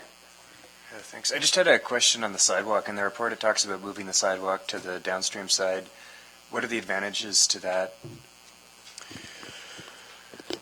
Through the chair, I mean, that's speculative. I think if we did, I think there's a knowledge that if you do refurbish the existing bridge, that sidewalk needs work, and therein lies the opportunity, should it maybe be on the falls side, like which side it could be moved. There's opportunity there that would definitely or most definitely come out of public consultation, unless, and I don't believe we've got a firm determination on when that sidewalk feature was actually added. We've tried to determine it does not appear to be a part of the original structure, but we don't know when it arrived. And but certainly pedestrians have to be accommodated if that bridge is rehabilitated. We know that in the travelway there's no room to accommodate pedestrians. So one way or another, if the bridge is rehabilitated, that feature would have to be upgraded and with regard for accessibility as well, current accessibility standards as well. Great. I'd love to see that at the public consultation, whether it's one side, the other side, both sides. That'd be great. Thanks. Okay, so right now, the motion on the floor is to receive the report and provide direction. Is council comfortable receiving the report and deferring a decision on providing direction beyond, well, I guess we do have the option of providing direction to go to public consultation and come back with some options. Yeah, there's consensus for that? Okay, Nadine, is this one on the agenda for tonight? Nope, in 2 weeks. Okay, perfect, thank you. 2 weeks? Oh, just to receive it? Okay, perfect. So that concludes our priority items. I need a motion to adjourn. Wendy is moving, Chris is seconding. And for those sitting in attendance tonight and on camera, we do have a council meeting following this meeting, but I think we're going to take a short recess, 5 minutes, and then we'll be back. Thank you.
Good evening. Welcome to this regular meeting of Smiths Falls Town Council for Monday, March 2nd. We have regrets from Councillor Brennan. I have no announcements this evening. I'll ask for disclosure of monetary interest. I hear none. We have no delegations, no adoption on minutes. I'm sure we have a few reports. I'll start with Councillor Allen, please. I do not have any this evening. Okay. I thought with the two meetings, we probably wouldn't have them. So Okay. Councillor McKenna? Thank you, Your Worship. There's lots of activity around the public health restructuring in the province. As I mentioned earlier, maybe a month or so ago, the province did hit a pause button on the initial plan was to go from 37 public health units down to 10, based on feedback mostly from municipalities that they took a step back and they're going through a consultation process, and that continues. The people have until the end of March to submit that. There are ongoing meetings at the board keeping a close eye on that. I also want to congratulate my colleagues, Councillor Allen and Councillor Alford, on their wonderful bowling for Big Brothers Big Sisters.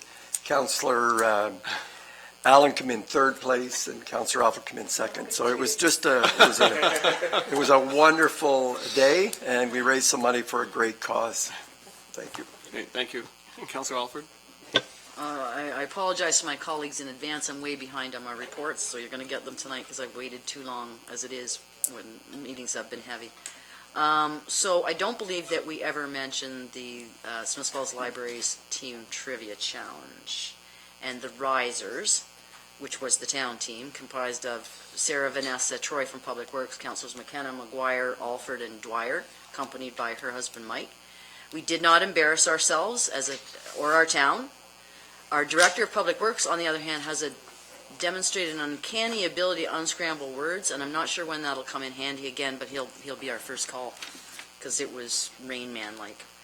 The Chamber of Commerce and the Downtown Business Association recently hosted a free seminar on human resources, specifically issues that face small business who don't have HR professionals on site.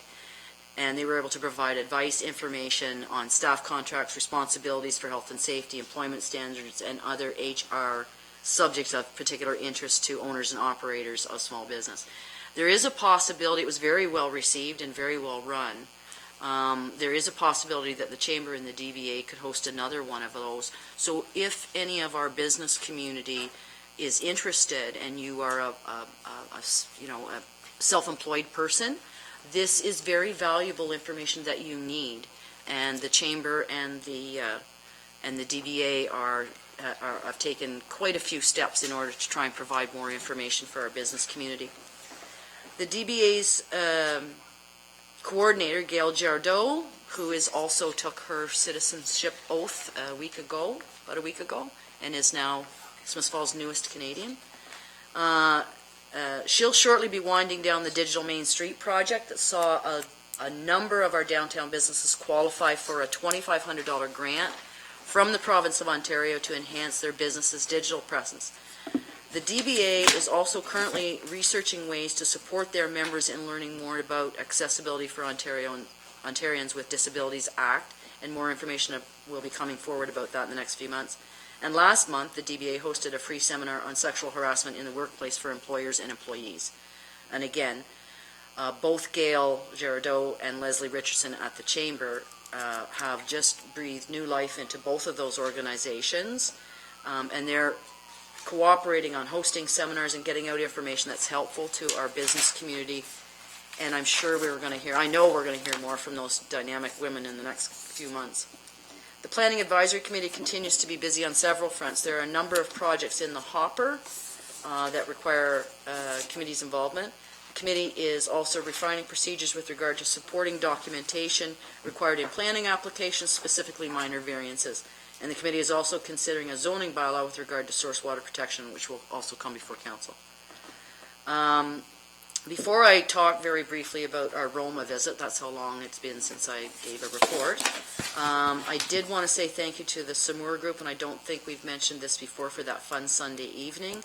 And I did very much want to pass on my appreciation to the staff of Community Services, most particularly to Nick Pilon, for his very hard work and enthusiasm that whole day. And I was with him when he went down the hill in a kayak. On the sled. That's it in terms of my activities on my committees, Your Worship. Roma, I'll just rush through this. I attended several sessions that I found both very interesting and informative, and I passed along a lot of the information I gathered to our respective departments in hopes that there's some things that could be adapted or adopted for use in our town. I'll just list, because some of the things that I attended: sustainable economic development. I've passed some of that on to Jennifer Miller and to our CAO. The rural foresight papers are supremely interesting to me on emerging trends coming up. Impact values in Ontario, I think that, I believe CAO Morse was with me at that one. I think I finally have a full understanding of impact. And I think it might behoove us to find that group and have them come down and do a public session, because I really feel I now have a complete grasp on impact and how it works. So I would, and I know we discussed that at the time, so maybe we can have them down here. Preserving home values in a time of climate change, scary, and could have some impact on the town if we have anybody, if we're issuing permits or anything like that in floodplains, and it's the Insurance Bureau of Canada that's putting it on, so they have their thoughts on what should be done. I know in Quebec they're relocating homes because they are in a floodplain, so that could conceivably be something in the future, not just necessarily in Smiths Falls, but in our area. Grand River Conservation Authority, that was very good information, and probably if our VCA isn't doing it now, if that talk were translatable to the RVCA, and I believe it is, that would really educate the public on the need for CAs. And the last one was cybersecurity. So that is my report. Thank you for your patience. Thank you. Student Councillor Watts? So I do have a report from the high school SFDCI. We are starting to plan our Relay for Life, which is to raise awareness for cancer. All proceeds go to the Canadian Cancer Society, and I have been selected to be on it. I am the manager of sponsorship, and I've gone to a few stores, only 2 so far, but I hope to go to more. And I wanted to give a special thanks to these people that run the stores, because they are going to allow me to set up a donation bin inside of their store for public people and customers to donate to the Canadian Cancer Society. So I wanted to give a special thanks to Derek Turner, the manager of Food Basics in Smith Falls, and Carolyn McTavish, Andrea McFadden, and Lindsay McFadden, the Gamel's Flowers owners on Beckwith Street. It's amazing on how they're helping out. They're not just helping out the Canadian Cancer Society, they're also showing that they care about what's going on inside of the high school and that they want to help out the students. And I think last year we raised over $10,000 to go to the Canadian Cancer Society, and with these steps that I've made, I'm hoping that we can raise a little bit more and help put an end to cancer. Thank you. Thank you. Councillor Dwyer? Most of my updates, I think Councillor Alfred very thoroughly covered, so thanks for that. I was going to talk about Winter Carnival, but I won't now, besides saying it was a lot of fun. But I do want to give a brief update about the grand reopening and ribbon cutting at the Child Development Center. And I know Sean was there, and Peter and Wendy, and it was great to see the new space. It's really beautiful inside, and it's amazing what that money went to do to improve that space for the lives of so many children in our community. I know in speaking to Judy that there are still spaces available, and they are scaling up the hiring as well. So if there are still qualified ECEs in the area who are looking for employment, that there's going to be more opportunities at the CDC in the near future. And hopefully before the end of the year, it'll be a full space thriving in our community. So it's really, really refreshing to see. And that's it for tonight. Thank you. Councillor McGuire? Thank you, Worship. We attended the Police Services Board meeting the last Yeah, last Thursday of January, so we've got that report. Thanks to the Deputy Chief for compiling all the information. During the month of January, the police service responded to 640 calls for service. On January 25th, the police service attended the annual Crime Stoppers fundraising dance. And this year, the Crime Stoppers Board honored Betty Ann Small, who was a dispatcher for her long service as the civilian police coordinator for the Crime Stoppers program, and they gave her an award. It was noted that there was no vehicle thefts in January, as at the end of December, from the good work by Constable Walker, resulted in the arrest of a male found prowling at night on private property. This individual had been suspected of thefts of vehicles, and since his arrest, no similar thefts have occurred. The community services is very active still, and Constable Tompkins is still meeting with the Situation Table, Crime Stoppers, Child Youth Advocacy. There's been meetings with Lanark County Mental Health and Victim Services and the WAC and grade 11 and 12 students at SFDCI. So lots going on at our police service. Of note, the business plan is up for review. So that is a 3-year process that's coming to an end. I think there'll be some sort of opportunities for input during that process as it comes to fruition over the next couple of months. And just a reminder, all the Police Services Board meetings are open to the public. Thank you. Thank you. A few reports myself. On February 7th, actually, Councillor McKenna and I, along with Councillor Brown, from Perth, endured blizzard conditions to head to Colborne for a Ministry of Environment Climate Protection stakeholder consultation regarding conservation authorities. And we just believed it was very important, despite the weather conditions, that we be there and have a voice at the table. And it was a great session. There were a number of round tables. Each table would have had a cross-section of people from builders to Ontario Landowners Association membership, to farmers and business people, municipal councillors, and Conservation Authority representatives. So, great opportunity to hear from each other, and as Councillor Alford mentioned earlier, just to help understand better the role that conservation authorities play in protecting our climate, protecting our land, protecting our water. So anyway, it was good to have that opportunity. There's a couple more stakeholder sessions after that. I think they've all wrapped up, and it will help guide the ministry when it comes to making any decisions on any possible changes that may happen to the conservation authorities. Both February 10th and again this morning, the Housing Task Force met. Again, we've got a mandate to deliver actionable items to committee by the end of June. We plan to have an interim report to committee hopefully in about a month, end of March, early April. And we'll probably look at getting some consultation with the community at that interim stage to get some feedback.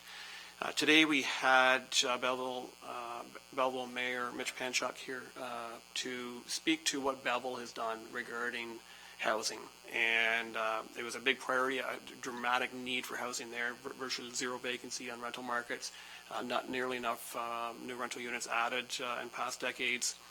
They formed a housing symposium about a year ago, and 2 intensive days to basically drill down into some of the needs and the recommendations, the possibilities.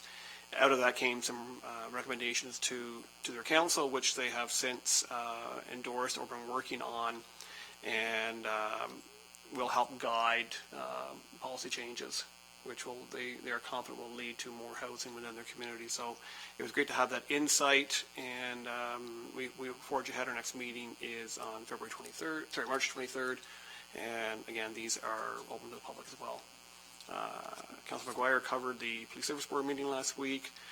Many of us were at the Agnes Crane Heritage Pedestal unveiling on February 20th, and again, I just want to thank the Municipal Heritage Committee for the recognition for someone who was such an incredible woman in our community. Dr. Agnes Crane was a pioneer who really took a really difficult road to get into medical school, even to get through high school in those days for a young woman, into medical school, training both in Scotland and Switzerland, and coming back and practicing in Smiths Falls at a time when it was very uncommon for women to have that opportunity. So it was a great way to recognize her on a permanent basis.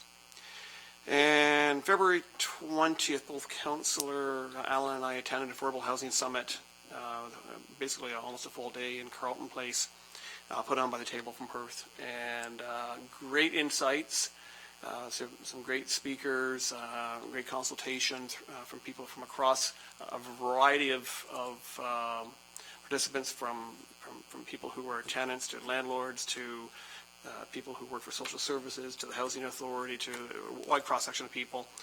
And some really keen insights I think will help, again, guide the decisions we make at the Housing Task Force. And we also had a great session from the legal clinic in Perth, which really helped us gain a deeper understanding of the rights that tenants have that may not always be familiar with, that I think we'll end up trying to create some opportunity to share that information more broadly so that people in our community, tenants, which are 42% of our population, can understand what legal rights they have and how at times, if they're being squeezed out of their unit, there's definitely a process that needs to be followed they may not be aware of. So it was a very valuable time for Councillor Allen and I.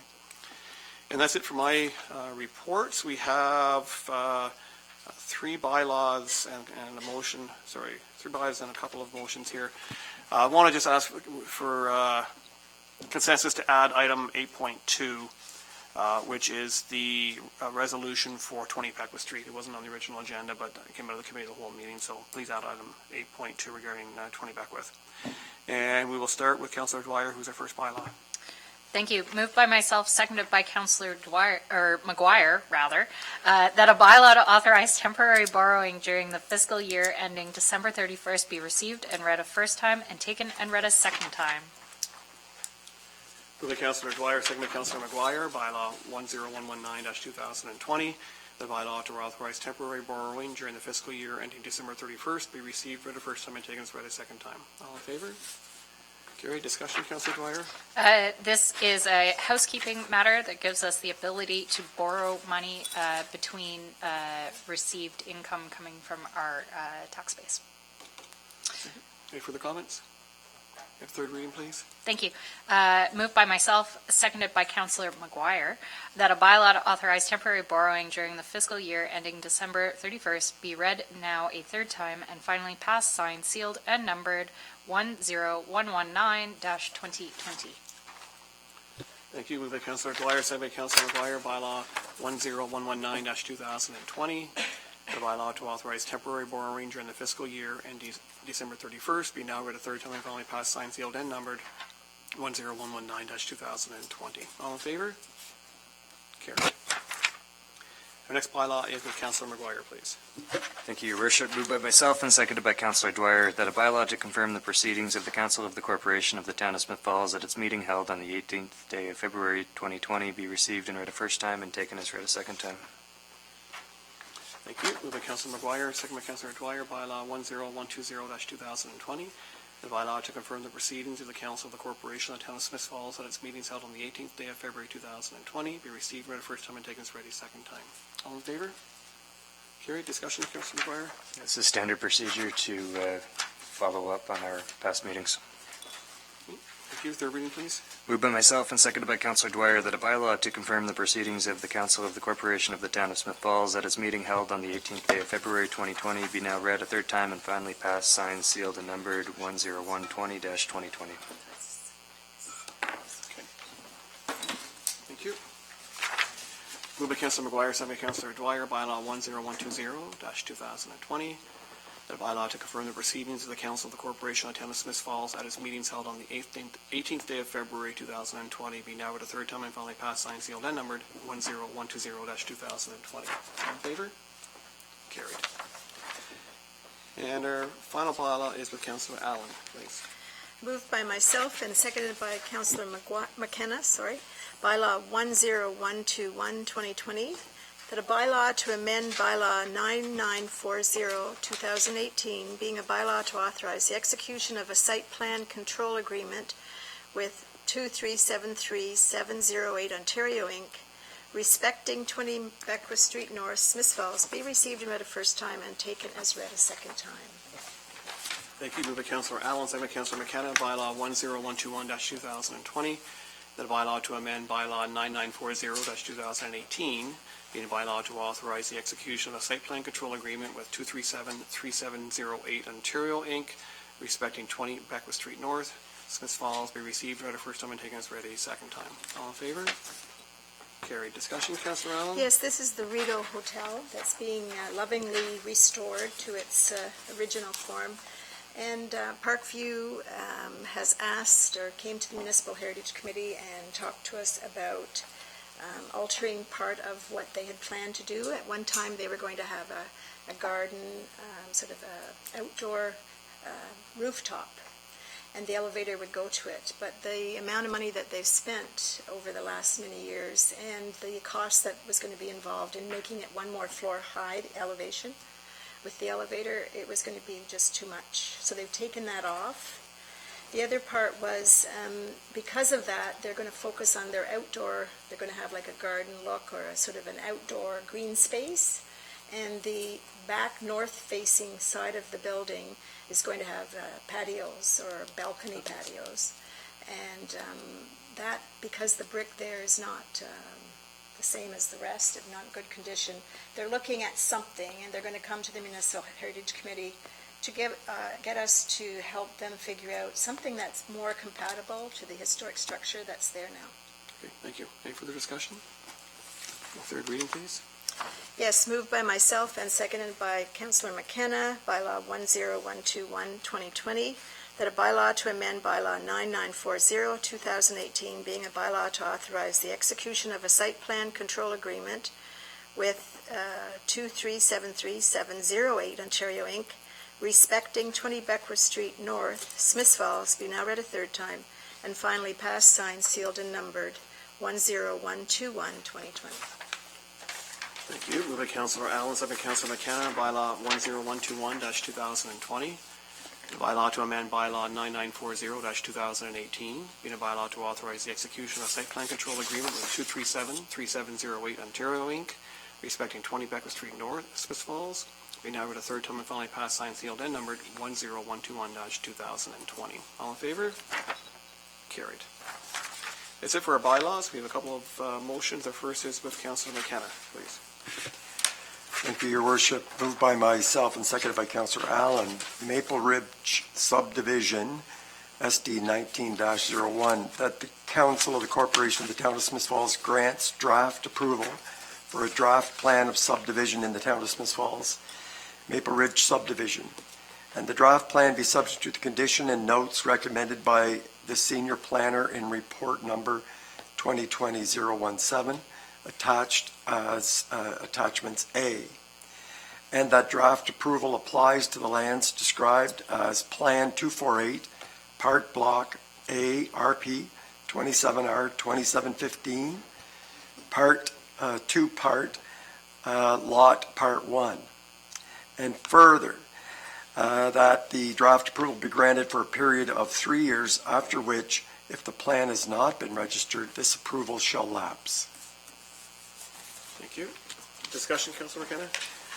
Yes, Your Worship. This is the subdivision by Campbell's in the corner of the southern corner of town. It's moving along nicely. A lot of work on the proponent's part, as well as our staff, have moved this to the point where we can move this next milestone forward.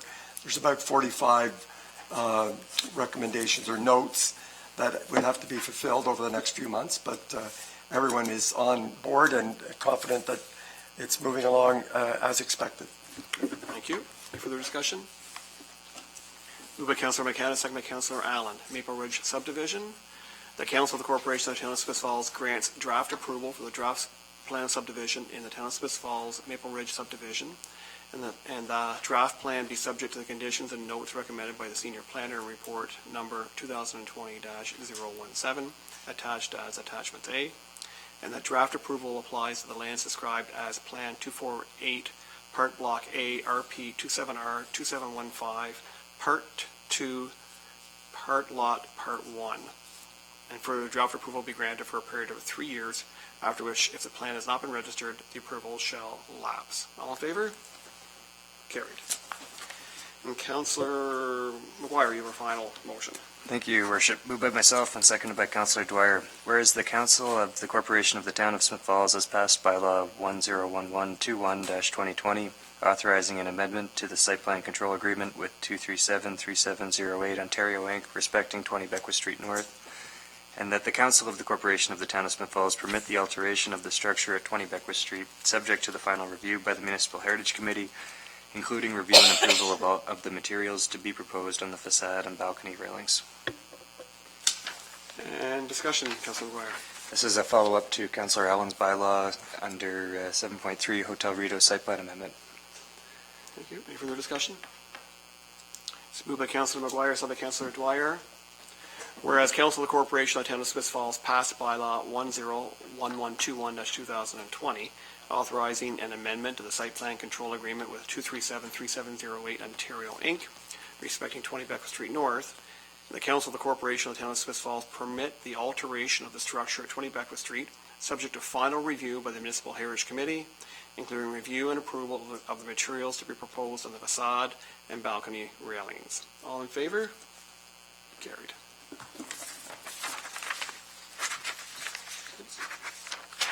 That's it for formal business, and I just want to say before we adjourn that it's a bit of a sad night for us tonight.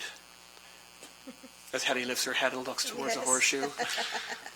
Hetty Sarour has been a fixture around here, I guess, pretty much every Monday night for years now, right? I guess over a couple different stints, but she's moving on to an opportunity with Post Media and the Brockville Recorder and Times, and just want to thank you for your fair and balanced, objective journalism, and we appreciate the role Lake 88 plays in communicating with our public and helping get the word out about council's and the town's business. So you will be missed. We respect the decision you've made. We don't want you to leave, but I guess the decision's already made. So on behalf of council, if anyone else wants to say anything, that's fine. We appreciate everything you've always done and wish you nothing but the best. And our motion for adjournment is with Councilor Allen. Yes, moved by myself and seconded by Councillor McKenna.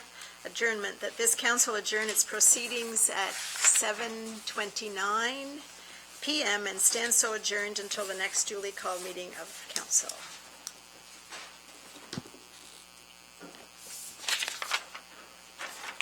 Thank you. Moved by Councilor Allen, second by Councilor McKenna.